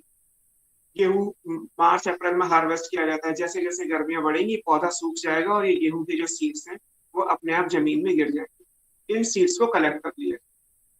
अगले साल विंटर में क्या होगा, अगले साल फिर इसी प्लॉट के अंदर आप क्या करोगे, यहां से जो सीड्स मिले इनसे आप पूरे खेत को लगाओगे। जब फ्लावरिंग फ्रूटिंग होगा जनवरी फरवरी में, तो फिर आपको लगेगा कि पूरे खेत में 15 से 18 हैं, लेकिन एक टुकड़ा ऐसा है जहां पे गेहूं की पाली जो है वो 19 से 20 तक भी हो रही है। फिर आप यही करोगे, इसको काट के हार्वेस्ट करके सेल कर दोगे, ये छूट जाएंगे। इनको सीड को इन्हें काटना नहीं है, इन्हें नेचर के हिसाब से गिरने देना है। तो नेचर के हिसाब से पौधा कभी ना कभी तो सूखेगा और सीड को कलेक्ट करके फिर आप इसे फिर अगले साल प्लॉट पे लेके जाओगे। फिर अगले साल लेके जाओगे तो आपको यहाँ पे 19 से 20 मिलेंगे, कहीं पे आपको लगेगा कि नहीं यहाँ पे तो 20 से ज्यादा भी मिल रही। हमेशा ऐसा नहीं होता जाएगा, एक केस ऐसा भी आ जाएगा कि पूरे खेत में लगभग 20 स्पाइक्स पर प्लांट ही, तो इसका मतलब 10 स्पाइक से 20 स्पाइक्स तक आप पहुंच गए, यानी 4 सालों में फॉर एग्जाम्पल आपने दुगनी 2 टाइम्स यील्ड डेवलप कर ली जस्ट बाय सिलेक्शन, चूज करके। कि मान लीजिए हमारे पास 100 बच्चे पढ़ते हैं, तो 100 में से पहले मैंने ये देखा कि ऐसे बच्चे कितने हैं जिनके मार्क्स जो है वो 50% से ऊपर आ गए, तो मैंने उनको अलग कर लिया। फिर एक उनमें टेस्ट लिया 1 महीने के बाद, फिर ये देखा कि ऐसे कितने बच्चे हैं जिनके मार्क्स 70 प्लस आ रहे हैं, फिर उनको अलग कर लिया। फिर मैंने एक 6 महीने के बाद टेस्ट लिया, ऐसे कितने बच्चे हैं जिनके मार्क्स 85 प्लस आ रहे हैं, उनको अलग कर लिया। मुझे पता है कि फिर एक टाइम ऐसा भी आएगा कि मैं टेस्ट कितना भी टफ बना दूं, वो जो 85 प्लस वाले स्टूडेंट है ना, वो एवरी टाइम 85 प्लस ही रहेंगे। तो यानी मैंने एक रैंडम पॉपुलेशन से उन स्टूडेंट्स को निकाल लिया जिनका रिजल्ट ऑलमोस्ट श्योर है कि वो 85 प्लस मार्क्स ही लेके आएंगे। ऐसे यहाँ करेक्टर हमारा यील्ड था, इसलिए हमने ये ध्यान में रखा कि गेहूं के सीड पर प्लांट किसमें ज्यादा बन रहे हैं। अगर मान लीजिए करेक्टर मेरा ये होता कि गेहूं का दाना मोटा हो रहा है, हेल्दी गेहूं का सीड है, तो मैं उस करेक्टर के हिसाब से सेम काम कर। करेक्टर कुछ भी हो सकता है, डिजायरेबल ट्रेट कुछ भी हो सकता है, ध्यान ये रखना है कि आपको सिर्फ सिलेक्ट करना है। सुपरफिशियल केवल देख के आपको देखना है कि जो आप माइंड में करेक्टर लेके चल रहे हो वो आपको किन प्लांट्स में दिखाई दे रहा है, और नहीं भी दिखाई दे सकता है, जरूरी भी नहीं है। मैंने आपको बोला हम नेचर के अगेंस्ट में काम कर रहे हैं, तो ऐसा भी नहीं है कि हमें कोई भी करेक्टर जो हमें चाहिए वो हमारी क्रॉप में मिल ही जाएगा, है ना, वो नहीं हो सकता। आप नेचर के अकॉर्डिंग काम करोगे, नेचर आपके अकॉर्डिंग काम नहीं करेगी। तो डिजायरेबल करेक्टर मिलेगा नहीं मिलेगा वो भी एक क्वेश्चन मार्क है, बट अगर मिल गया तो आप इस चीज को यूज करो। सिलेक्शन 3 टाइप का होता है, एक कहलाता है मास सिलेक्शन,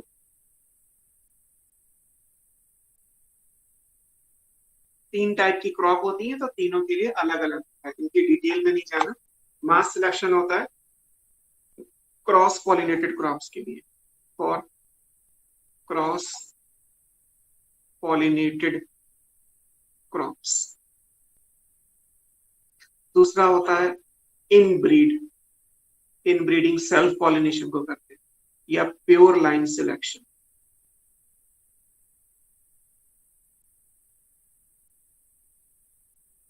ये होता है for self pollinated crops.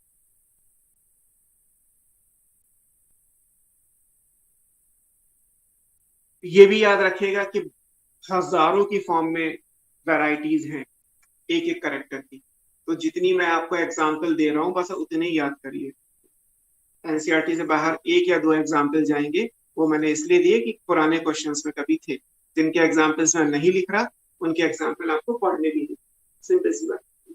So inbreed selection में अब जैसे क्या है, यहाँ पे एक एग्जाम्पल है, एक वीट की वैरायटी है, कौन सी, कल्याण सोना, ऑलरेडी नीट का ही क्वेश्चन है, ये आपको याद कि वीट में कल्याण सोना वैरायटी है जो इस तरीके से डेवलप की गई इनब्रीड सिलेक्शन से। वीट सेल्फ पॉलिनेटेड क्रॉप है, और सिलेक्शन कैसे करना है वो मैंने आपको एक पेपर पर समझाया था कि एवरी टाइम आपका जो डिजायरेबल कैरेक्टर वाले प्लांट है उनको चूज करना है फिनोटाइपिक बेसिस पे। फिनोटाइप कहलाता है एक्सटर्नल अपीयरेंस, केवल देख के आपको डिसाइड करना है कि ये वाली पौधे छोड़ने हैं, बाकी पूरे खेत को काट के आप सेव कर दो। इन्हीं सीड से फिर अगले साल लगाएंगे, फिर उनमें से भी वही करेक्टर चूज करेंगे। जब बार बार आप ये चीज करते जाओगे तो ऑटोमेटिकली 5 6 7 साल के बाद आपको एक ऐसी क्रॉप मिल जाएगी जिसमें फील्ड आपकी डिजायरेबल प्रॉपर्टी के हिसाब से आ जाए। तो वीट की वैरायटी जो कल्याण सोना है वो इन ब्रीड सिलेक्शन से डेवलप की गई, ये याद। Third one is clonal selection. Clones आपने पढ़ा था वेजिटेटिव प्रोपगेशन में, फॉर वेजिटेटिवली प्रोपगेटेड क्रॉप्स।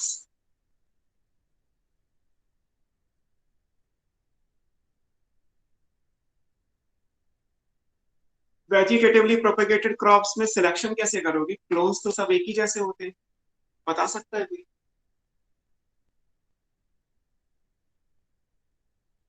आपने रिप्रोडक्शन इन ऑर्गेनिज्म में पढ़ा था ना, क्लोन्स तो एक जैसे होते हैं। तो दो क्लोन के बीच में आप या दो से ज्यादा क्लोन के बीच में चूज कैसे करोगे? वो तो सारे एक जैसे होंगे।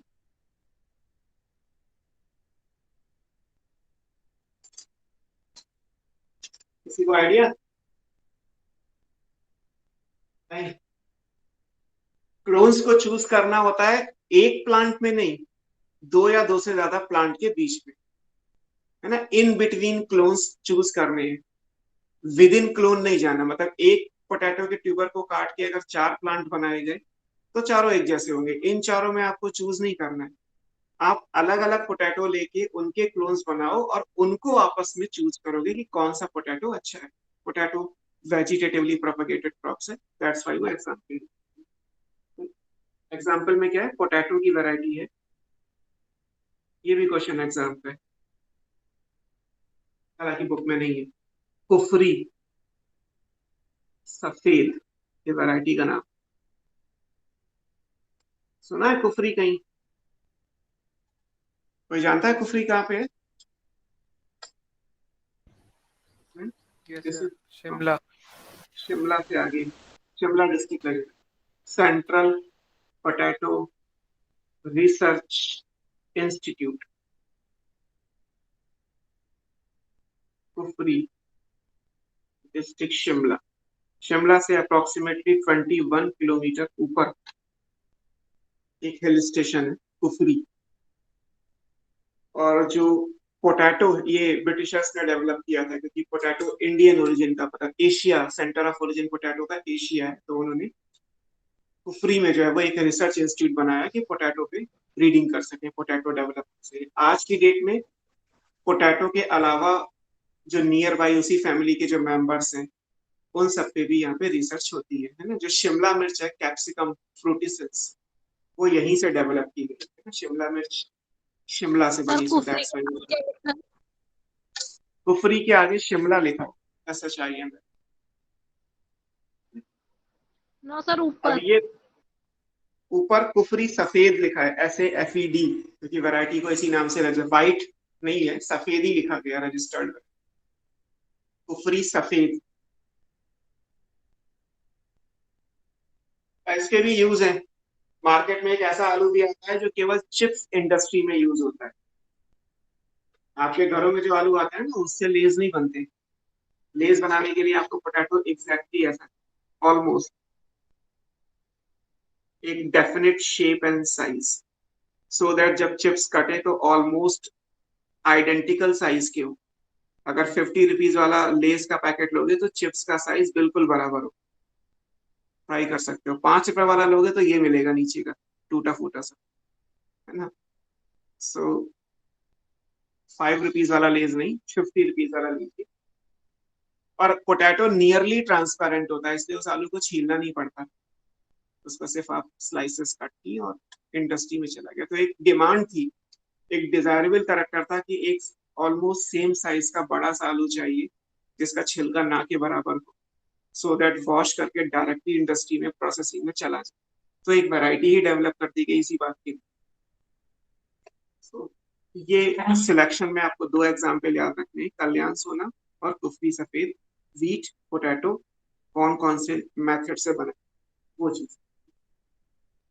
सेकंड मेथड पे चलते हैं। सेकंड मेथड जो मेंडल ने यूज किया, जो कॉमन मेथड है, हाइब्रिडाइजेशन, आर्टिफिशियल हाइब्रिडाइजेशन या सिंपल। हाइब्रिडाइजेशन। हाइब्रिडाइजेशन में आप क्या करते हो, आप दो पैरेंट को चूज करते हो, दोनों के बीच में आप क्रॉस कराते हो, क्रॉस करा के आपको F1 हाइब्रिड मिलते हैं, और F1 हाइब्रिड को आप स्क्रीन करके देखते हो कि उसमें एज पर मेंडलिज्म जो डोमिनेंट कैरेक्टर F1 में आना चाहिए वो आया या नहीं। So that is simply called hybridization. यहाँ पे क्या है, एक cross is made between two selected parents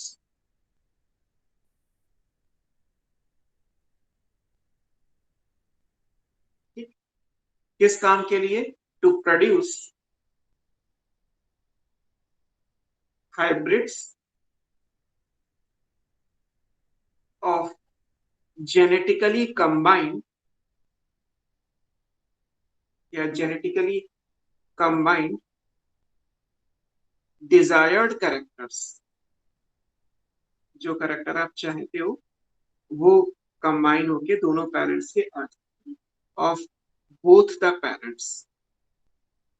ये भी इंपॉर्टेंट है, अगर मान लीजिए एक ही पेरेंट के कैरेक्टर आए होते तो हम क्रॉस ही क्यों करते, फिर तो आप जो एक पेरेंट है उसी को चूज कर लो, है ना। जैसे आपने एनिमल हस्बेंड्री पढ़ लिया है, नहीं पढ़ा अभी,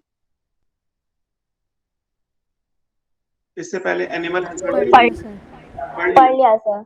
ठीक है, तो उसमें आपने पढ़ा होगा ना हाइब्रिड वेगरोसिटी हेट्रोसिस, सबने बताया होगा, क्योंकि वो टर्म एनिमल हस्बेंड्री में ही दिया हो। तो हाइब्रिड वेगर या वेगरोसिटी क्या कहलाती है, that is superiority of hybrids over their both of the parent. एक रूल है जेनेटिक्स का कि हाइब्रिड अपने दोनों पेरेंट से सुपीरियर होता है, बिकॉज हाइब्रिड में दो पेरेंट के कैरेक्टर हैं और पेरेंट में केवल एक का कैरेक्टर। तो अगर आप हाइब्रिडाइजेशन कर रहे हैं तो ऑब्वियस है कि जो हाइब्रिड बनेगा उसमें दोनों पेरेंट के कैरेक्टर आने चाहिए, बट अगर नहीं आ रहे तो हाइब्रिडाइजेशन करने का पर्पस बेकार, क्योंकि किसी एक के कैरेक्टर आ रहे हैं तो आप डायरेक्टली पेरेंट ही ले लो, फिर आपको इतना मेहनत ही क्यों करनी। तो ये इंपॉर्टेंट है कि hybrid genetically combined desirable characters का बनेगा, और वो कैरेक्टर दो अलग अलग पेरेंट्स से आए थे जिनको आपने as a method of selection जिनको आपने चूज किया था, वो पेरेंट्स आपको लेने। ये इस तरीके से। अब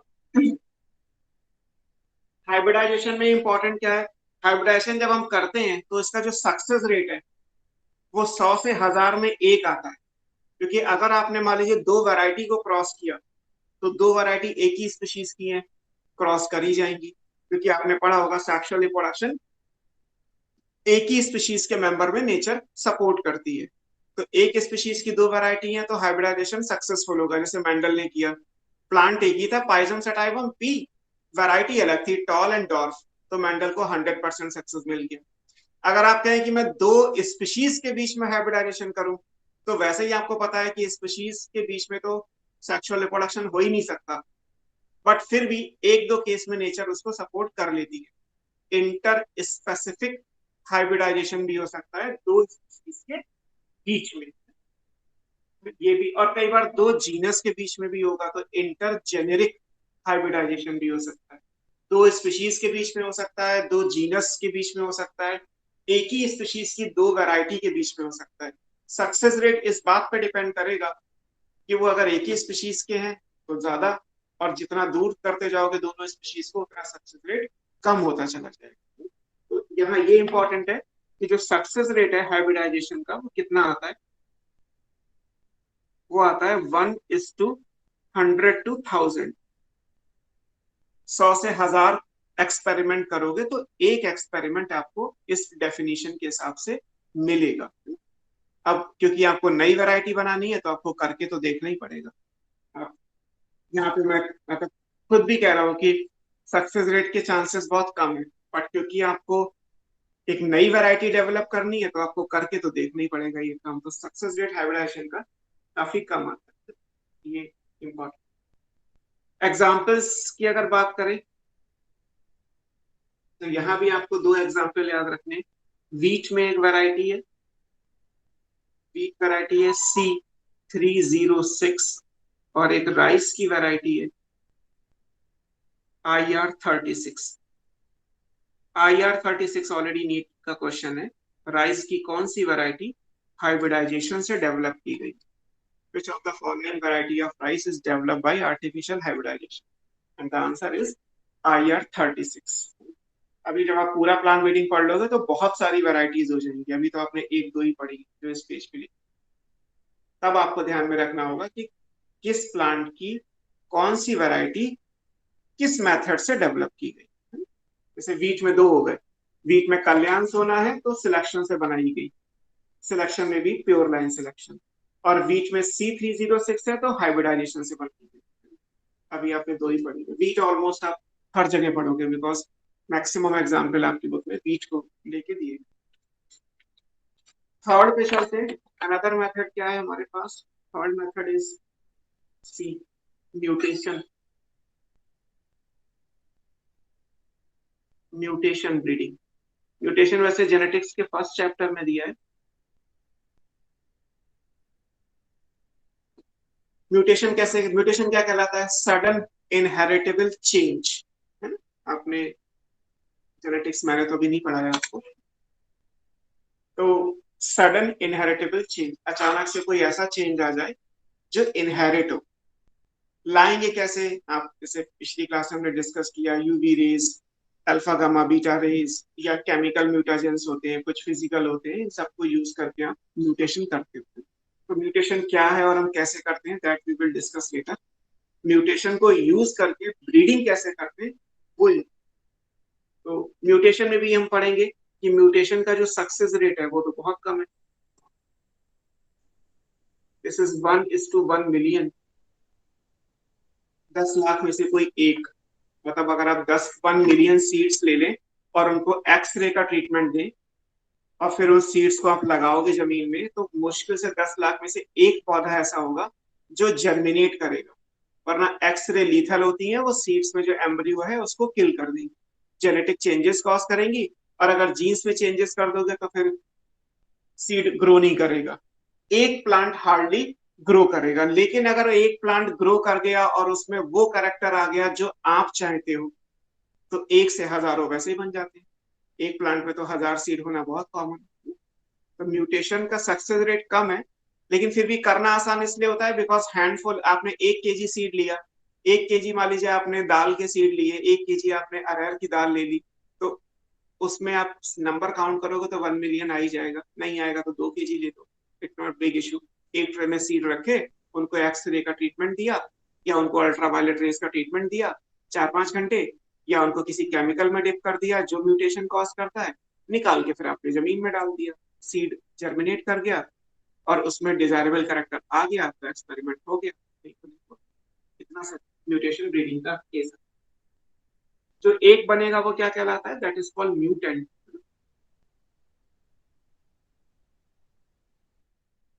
म्यूटेशन ब्रीडिंग को जब करके देखा गया तो ये सेल्फ पॉलिनेटेड क्रॉप्स के अंदर क्वाइट कॉमन है, so this is usually done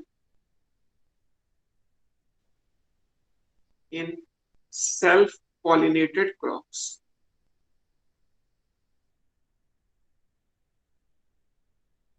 अब इसमें भी एग्जांपल्स चलते, जैसे वीट की variety, again wheat self pollinated, तो वीट में एक वैरायटी है बहुत पॉपुलर,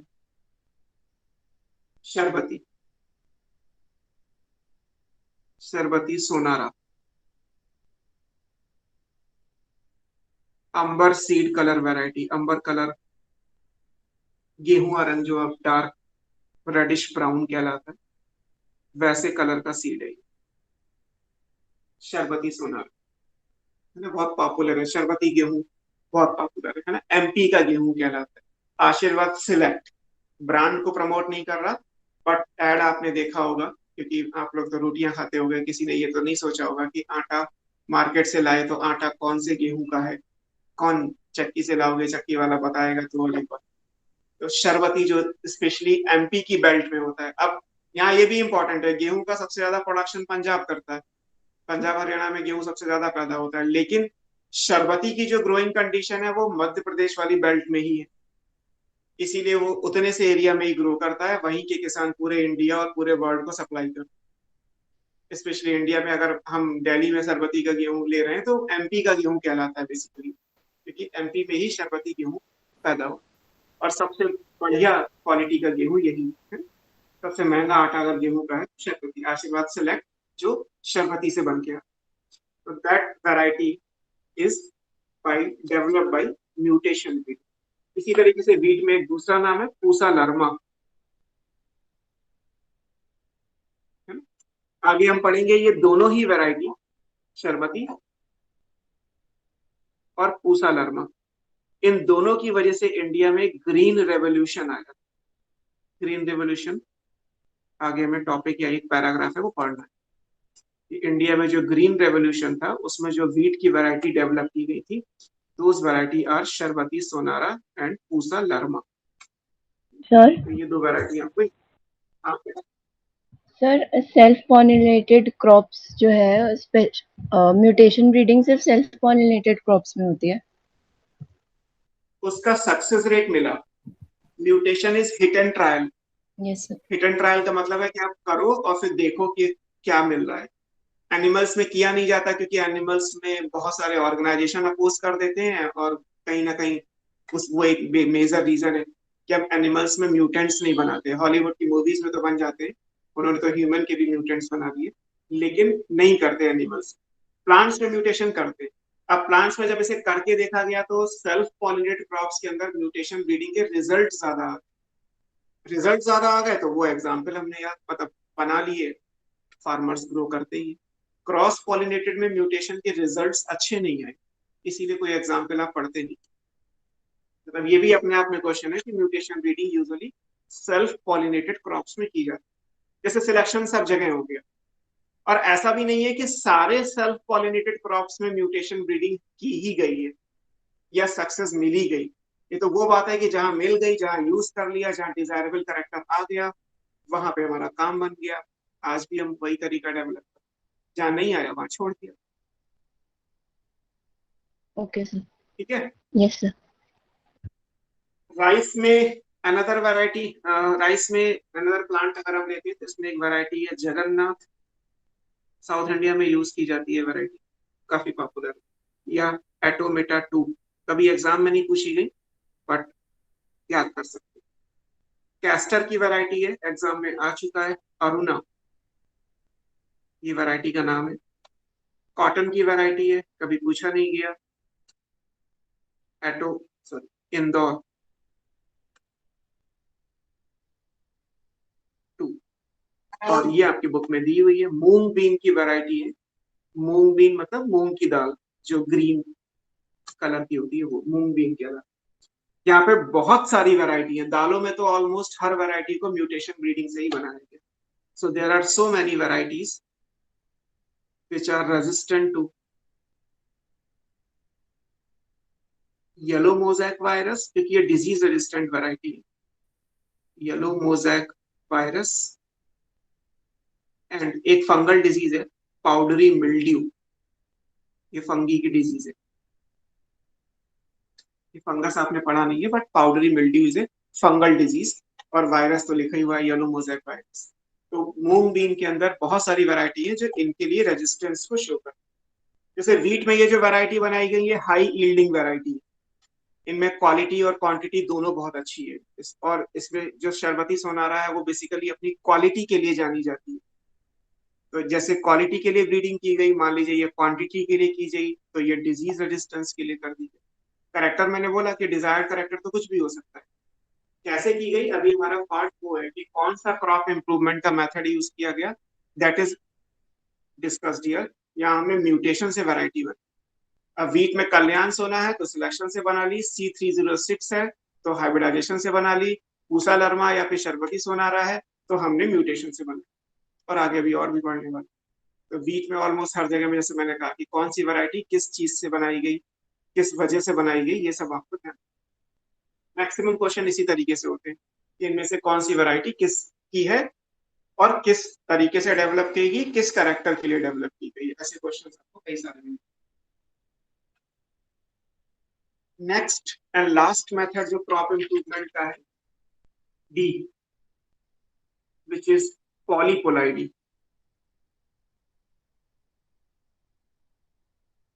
जैसे हम सब डिप्लॉयड हैं, we have 2 sets of chromosome, 2n is equal to 46, n is equal to 23।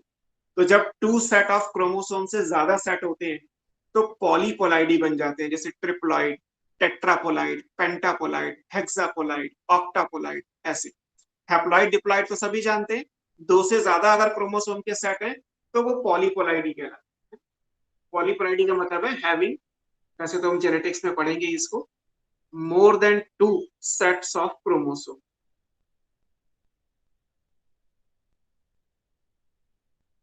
Sets of chromosome को आप जीनोम कहते हो, तो जिसमें 2 से ज्यादा जीनोम है वो पॉलीपोलाइड कहलाता है, जैसे ट्रिप्लॉइड होता है, टेट्रापोलाइड होता है, पेंटापोलाइड होता है, हेक्सापोलाइड, ऑक्टापोलाइड, इस तरीके से। कुछ ऐसे पॉलीपोलाइड हैं जो नेचर में अपने आप डेवलप हुए, दे आर नेचुरल पॉलीपोलाइड, वो बाय एवोल्यूशन आए, वो हमने नहीं बनाए। So there are few which are natural पॉलीपोलाइड।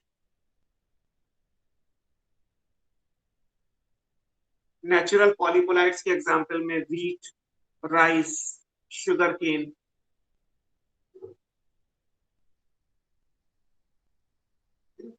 Potato, cotton, ये सब। ये नेचर में पॉलीपोलाइड है, इन्हें हमने नहीं किया, ये ऑलरेडी नेचर के थ्रू मिले।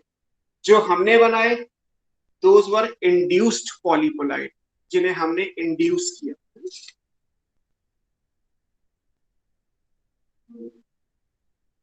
इंड्यूस्ड पॉलीपोलाइड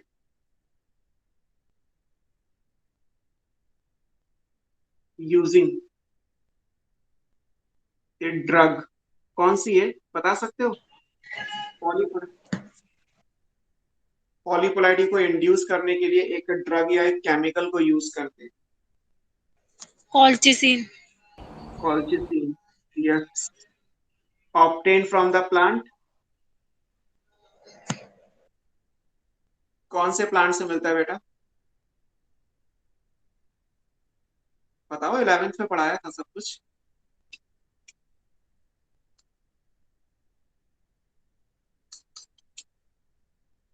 नहीं पता?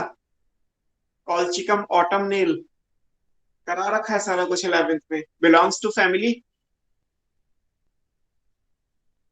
कॉल्चिसिन। जिस प्लांट से मिलता है वो है कॉल्चिकम ऑटमनेल। किस फैमिली का प्लांट है? लिलिएसी। भूल गए सब? भूल जाओगे तो कैसे तैयारी करोगे? भूलना तो बिल्कुल ही नहीं है। एग्जाम क्लियर हो जाए उसके बाद भूल जाना, मुझे भी कोई दिक्कत नहीं होगी, आपको भी कोई दिक्कत नहीं।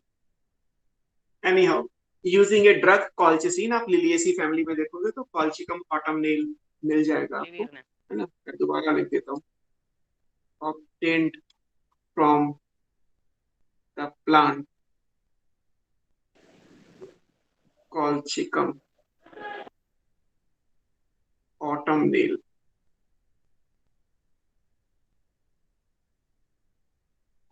Family Liliaceae. ये तो बात हो गई। अब इसको यूज करके जो बनाए गए हैं पॉलीपोलाइड वो कौन कौन से पूछे जाते हैं? ट्रिटिकेल, नीट का ही क्वेश्चन है। Triticale first man made serial है, अनाज, ऐसा अनाज जो हमने बनाया, नेचर ने नहीं बनाया। जैसे गेहूं, चावल, मक्का, ज्वार, बाजरा, ये सब तो नेचर ने बनाए, बट ट्रिटिकेल हमने बनाया। फर्स्ट मैन मेड सीरियल है। ट्रिटिकेल हेक्सापोलाइड भी होता है, ऑक्टापोलाइड भी होता है, 6N भी आता है, 8N भी आता है। ऐसे ही एक प्लांट है रेफेनोब्रेसिका। रेफेनस मूली को कहते हैं, ब्रेसिका सरसों को कहते हैं। दोनों ब्रेसिकेसी फैमिली के हैं लेकिन जीनस अलग अलग है। तो रेफेनस और ब्रेसिका, मूली और सरसों के बीच में क्रॉस करा के हमने एक प्लांट बनाया विच इज कॉल्ड रेफेनोब्रेसिका। ये अनाज नहीं है, तो इसलिए जब भी पूछा जाता है कि फर्स्ट मैन मेड सीरियल कौन सा है तो आंसर ट्रिटिकेल होता है। हालांकि पॉलीपोलाइडी से ये भी बना, पॉलीपोलाइडी से ये भी बना। जहां तक पॉलीपोलाइडी के थ्रू ब्रीडिंग करने की बात है तो आपकी बुक में एक सिंपल लाइन मिलेगी, 50% से ज्यादा बोलो बेटा फिर से। सर रेफेनोब्रेसिका जो होता है वो हेक्सापोलाइड होता है। नहीं, रेफेनोब्रेसिका का तो पोलैरिटी लेवल अलग है, ट्रिटिकेल हेक्सापोलाइट बताया मैंने। Okay sir. आपके बुक में एग्जाम्पल के लिए सिर्फ ये लाइन लिखी होगी कि मोर देन 50%, आधे से ज्यादा जो मार्केट में फ्रूट्स और वेजिटेबल्स की क्रॉप आती है वो सब अभी पॉलीपोलाइडी के थ्रू बनाई जा चुकी है। 50% of the present day fruits and vegetable crop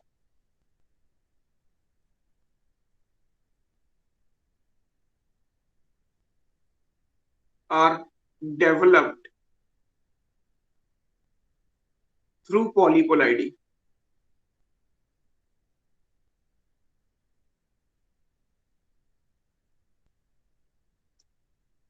है ना, बनाना, ग्रेप्स, एप्पल सब पॉलीपोलाइड है, कुकम्बर, मेलन, है ना, ये सब पॉलीपोलाइड से डेवलप की गई। तो इसमें कोई एग्जांपल आपको जो लिखे मैंने वो ये तो याद रखने, ट्रिटिकेल, रेफिनोब्रेसिका। और ये वाले क्वेश्चन तो बहुत कॉमन है, कॉल्चिसीन, कॉल्चिका मोटमनेल, लिलिएसी फैमिली, और ये पॉलीपोलाइडी को इंड्यूस करती है। और पॉलीपोलाइडी को कैसे इंड्यूस करती है ये हम बाद में देखेंगे, है ना। तो आगे भी बहुत एक बार और रिपीट करेंगे कॉल्चिसीन को लेकर जितने भी क्वेश्चंस आएंगे, जेनेटिक्स में भी थोड़ा सा। तो पॉलीपोलाइडी को यूज कर सकते हैं क्रॉप इंप्रूवमेंट के लिए, म्यूटेशन को यूज कर सकते हैं, हाइब्रिडाइजेशन को कर सकते हैं, सिलेक्शन को कर सकते हैं। आप चाहें, मीन्स अगर साइंटिस्ट चाहें तो इनके कॉम्बिनेशन को भी यूज कर सकते हैं। आप चारों मेथड को एक ही क्रॉप में यूज करना चाहो तो वो भी पॉसिबल है। वीट के लिए वो भी किया गया। वीट की ऐसी वैरायटी भी है जिसमें सिलेक्शन, हाइब्रिडाइजेशन, म्यूटेशन, पॉलीपोलाइडी सब यूज कर लिया, है ना। अब इसीलिए तो गेहूं में कोई रिसर्च ज्यादा नहीं होती, क्योंकि गेहूं में जितना कुछ बनाना था ऑलरेडी हमने बना लिया। वो 90s 50s से 70s के टाइम पे ही ऑलरेडी डिफरेंट कंट्रीज ने जितनी रिसर्च करनी थी वीट को लेके वो कर लेती है। इसलिए अब वीट में कोई कॉमन एग्रीकल्चरल रिसर्च नहीं होती, वीट की कोई नई वैरायटी आपको सुनने को नहीं मिलेगी, जो भी है वो बहुत पहले की है। तो मान लीजिए आपने इन चारों में से किसी एक मेथड को चूज किया, या चारों में से कोई तीन या कोई दो के कॉम्बिनेशन बना के किए, या कोई सिंगल मेथड यूज किया, जो भी आपको मिला, सिलेक्शन करने के बाद आपको सिलेक्ट करने वाला मिल जाएगा, हाइब्रिडाइजेशन करने के बाद आपको हाइब्रिड्स मिल जाएंगे, म्यूटेशन करने के बाद आपको म्यूटेंट्स मिल जाएंगे, और पॉलीपोलाइडी करने के बाद आपको पॉलीपोलाइट्स जो बनेंगे वो मिल जाएंगे। आपको करना क्या है, आपको जो भी ये चीजें मिली आपको ये देखना है, ये चेक करना है कि क्या। फिर से बोलो शिवानी, कुछ कह रहे हो? सर किसे क्रॉस कराया गया है तब क्रिटिकल बना है। देखो, आपने सबसे पहले क्या पढ़ा था, सिलेक्शन। तो मान लीजिए सिलेक्शन में आपने वीट में किया या आपने पोटैटो में किया, तो आपको पोटैटो या वीट का सिलेक्टेंट्स मिल जाएगा जो सिलेक्ट करके आपने रखा था, है ना। ऐसे ही मान लीजिए हाइब्रिडाइजेशन किया, तो हाइब्रिडाइजेशन में एग्जांपल मैंने वीट का लिखाया आपको C306, राइस में लिखाया IR36। तो आपको वीट और राइस के सीड्स मिल जाएंगे जो हाइब्रिड्स कहलाएंगे। अगर म्यूटेशन किया होता तो हमें वीट, राइस, कैस्टर, मूंग, बीन इन सब के सीड्स मिल जाते, म्यूटेंट्स कहलाएंगे। अगर पॉलीपोलाइडी की होती तो हमें बहुत सारी क्रॉप्स मिल जाती। हमें जो भी कुछ मिला उसे आप चेक भी तो करके देखोगे ना कि वो डिजायर्ड करेक्टर आया भी या नहीं आया, और ये भी देखना है कि वो करेक्टर जेनेटिकली मैनिपुलेट हुआ या नहीं हुआ। आप कई जनरेशन लगा के देखोगे, पहले मार्केट में रिलीज करने से पहले जो साइंटिस्ट होते हैं वो अपनी जो उन्हें लैंड मिलती है एग्रीकल्चर यूनिवर्सिटी में, वहां पे वो लगा के देखते हैं 4-5 साल तक कि भैया वो करेक्टर हुआ भी ट्रांसफर या नहीं हुआ, वो करेक्टर जेनेटिकली स्टेबल है भी या नहीं है। पता चला अभी तो आ गया, अगले साल लगाया तो करेक्टर डाइल्यूट हो गया। वो सब नहीं करना है, क्योंकि हमें जो भी चाहिए वो genetically manipulated desired plant type बनाए हैं, और वो भी पर्पसफुल, जो हमारे काम का बने। तो चौथे स्टेप पे बेसिकली आपने जो काम किया है, थर्ड स्टेप पे मेथड्स ऑफ ब्रीडिंग करके जो आपने 4 एग्जाम्पल लिखे, आपको इनको चेक करके देखना है कि जो आप सोच रहे थे वो एक्चुअली हुआ, एग्जीक्यूशन उसका हुआ भी या नहीं हुआ। सो फोर्थ स्टेप क्या है, हम उस पे आते हैं। फोर्थ स्टेप मतलब सीरीज में पहला था हमारा कलेक्शन ऑफ वेरिएबिलिटी, दूसरा था screening, evaluation and selection of parents. Third था हमारा मेथड ऑफ क्रॉप इम्प्रूवमेंट, जिसमें आपने 4 तरीके पढ़े along with few example. Fourth step is selection and testing. Select करोगे और टेस्ट करोगे ऑफ सुपीरियर। सुपीरियर वर्ड केवल हाइब्रिड्स के लिए आता है, सुपीरियर रिकॉम्बिनेंट्स, क्योंकि आपने हाइब्रिड वेदर या हेट्रोसिस पढ़ा होगा तो वो केवल हाइब्रिडाइजेशन के सेंस में लिखा है। बाकी केस में आप क्या लिखते हो? बाकी केस में आपको सिलेक्शन किया होगा तो सिलेक्टेंट्स मिलेंगे, म्यूटेशन करोगे तो म्यूटेंट्स मिलेंगे, पॉलीपोलाइडी की होती तो पॉलीपोलाइट्स मिलेंगे, और अगर हाइब्रिडाइजेशन किया होगा तो आपको सुपीरियर रिकॉम्बिनेंट्स या हाइब्रिड्स मिल जाएंगे। आपको करना क्या है? इन सबको चेक करना है whether they are having the desired character और नॉट, और अगर वो डिजायर्ड कैरेक्टर को रखते हैं तो उनको टेस्ट करके उनको मल्टीप्लाई भी करना है, ज्यादा से ज्यादा नंबर मिल जाए, किसानों को देना है ना, बेचना है बेसिकली, तो उनका नंबर ज्यादा से ज्यादा भी करना। अब मोस्ट क्रूशियल स्टेप इसी को माना जाता है। जैसे मैं बॉटनी पढ़ा रहा हूँ तो मेरे लिए बॉटनी पढ़ाना बड़ा आसान है, कितनी भी देर पढ़ते रहिए। इम्पोर्टेंट क्या? इम्पोर्टेंट ये है कि मैंने पढ़ाया और स्टूडेंट ने याद रख के उसको पेपर में किया। अगर स्टूडेंट ने याद नहीं रखा और पेपर में नहीं किया तो मेरे बॉटनी पढ़ाने का फायदा क्या होगा, है ना? यही तो मेन चीज है। नीट की तैयारी तो बहुत लोग करते हैं, बट अगर सोसाइटी यही मानेगी कि आपने अगर तैयारी की, बहुत मेहनत से की, टीचर को भी पता होता है कि बच्चे ने बहुत मेहनत की, बट अगर सिलेक्शन नहीं हुआ तो आपके पेरेंट्स भी एक ना एक दिन यही बोल देंगे गुस्से में कि तुमने किया क्या, 1 साल बर्बाद किया, 2 साल बर्बाद कर दिए। वो ये नहीं देखेंगे आपने कितनी मेहनत से तैयारी की, है ना? क्योंकि सोसाइटी रिजल्ट ओरिएंटेड है। रिजल्ट अच्छा तो आपने मेहनत की, रिजल्ट अच्छा नहीं है तो आपने मेहनत नहीं, है ना? तो कई बार तुक्के से कोई पास हो गया तब भी वो बहुत पढ़ने वाला अच्छा बच्चा है, और बहुत मेहनत करके भी अगर सिलेक्शन नहीं हुआ तो वो मेहनत बेकार। सब जगह रिजल्ट ओरिएंटेशन वाली बात आती है, तो वो चीज यहाँ पे भी है। मैंने ब्रीडिंग कर तो दी, अगर मैं साइंटिस्ट हूँ तो मेरे लिए म्यूटेशन करना बहुत ईजी है। प्रॉब्लम क्या है? प्रॉब्लम ये है कि जब वो खेती में जाएगा, जब उसे किसान लगाएगा, तब वो करेक्टर आएगा या नहीं आएगा, that is a big question mark. क्योंकि मैं कर रहा हूँ थोड़े से 1 किलो सीड 2 किलो सीड को लेके, और किसान लगाते हैं कुंटल की फॉर्म में सीड्स। पूरे इंडिया में जितनी खेती होती है तो कुंटलों गेहूं एज ए सीड बेच दिया जाता है, तब जाके फिर उससे खेती की जाती है। तो लैब में करना it just like 1 cup of T and 1000 cup of T. 1 cup चाय बनाना बहुत अच्छा आसान है, अच्छी चाय बना लोगे। जो 1 कप चाय बना रहा है उससे सिर्फ कह दीजिए कि 100 कप चाय बनानी है, सेम टेस्ट रहना चाहिए, same colour same flavour same taste. I am damn sure नहीं रह सकता, क्योंकि लैब स्केल पे काम करना और पायलट स्केल पे काम करना दो अलग अलग बातें। अंदाज से 1 चम्मच चीनी लेना और अंदाज से 100 चम्मच चीनी लेना डिफरेंट थिंग्स है। चाय मीठी हो जाएगी या कम मीठी रह जाएगी, एग्जैक्ट नहीं आ सकती, बिकॉज एग्जैक्ट आने के लिए उसको तौल के डालना पड़ेगा कि मैंने 1 स्पून मतलब 10 ग्राम चीनी और 1000 स्पून अगर लिए तो उसके हिसाब से मुझे 10 kg ऑफ शुगर चाहिए। तो that is called stats. Stats क्यों लगाते हैं? किसी भी रिजल्ट को सिग्निफिकेंट करने के लिए, कि वेदर इट इज सिग्निफिकेंट और नॉट, उसके लिए ये मेथड है ना? आपकी क्लास है क्या इसके बाद कोई और? यस सर है। कितने यस बजे सर। से? 12 बजे से? 45। अच्छा, तो चलो मैं यहीं पे छोड़ देता हूँ। हम इसको कल जब क्लास होगी तो पूरा कर लेंगे। इसके बाद एक स्टेप और भी है कि मार्केट में रिलीज कैसे करें। टेस्ट करके रिलीज किया जाता है, कमर्शलाइज किया जाता है। साइंटिस्ट की मर्जी है कि वो अरुणा नाम रख दे, वो जगन्नाथ रख दे, कुछ भी नाम रख सकता है। जिसने बनाई वैरायटी वो उसका कॉपीराइट है, वो उस वैरायटी का कोई भी नाम रख सकता है। अप्रूवल कैसे करेंगे, रिलीज कैसे करेंगे, ये सब। फिलहाल आज के लिए यही छोड़ देते हैं, सर नेचुरल अगली क्लास में देखते हैं। सर बोलो। हाँ बोलो बेटा। सर नेचुरल फ्लोइडी वाला एक बार पेज शो करना। नेचुरल पोलैरिटी वाला, नेचुरल पोलैरिटी इसके जस्ट पीछे होगा। यही है, नेचुरल पॉलीपोलाइट्स। Sir yes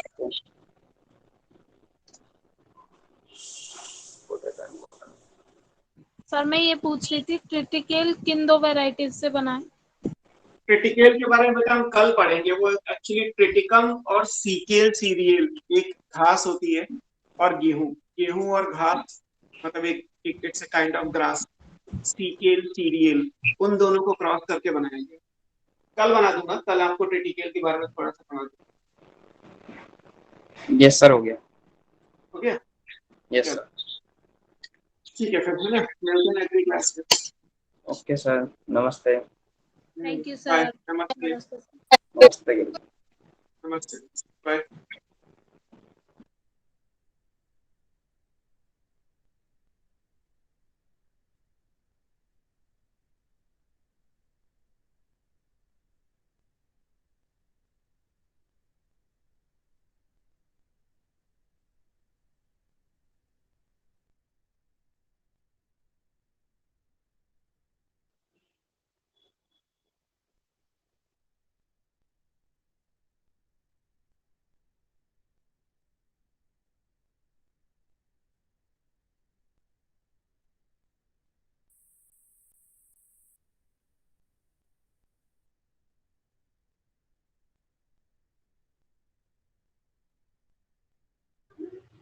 hello.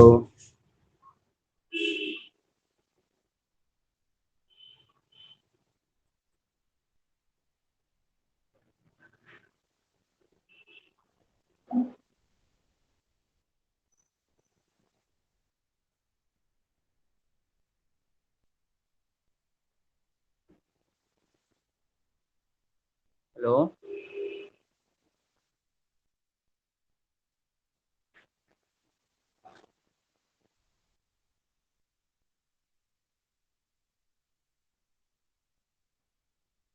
अंधेरा।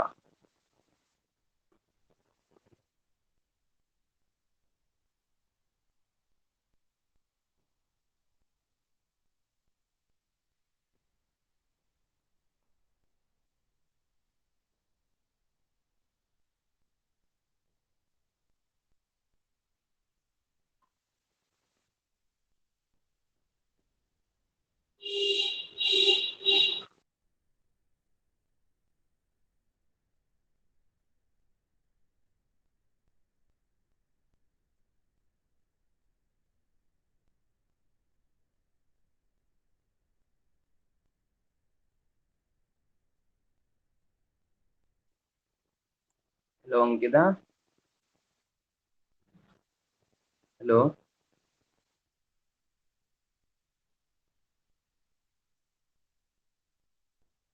हेलो अंकिता, टेढ़ा हो आप?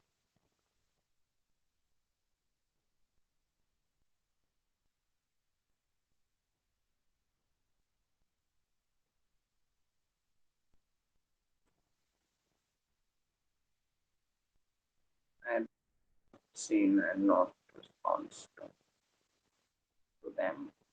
What about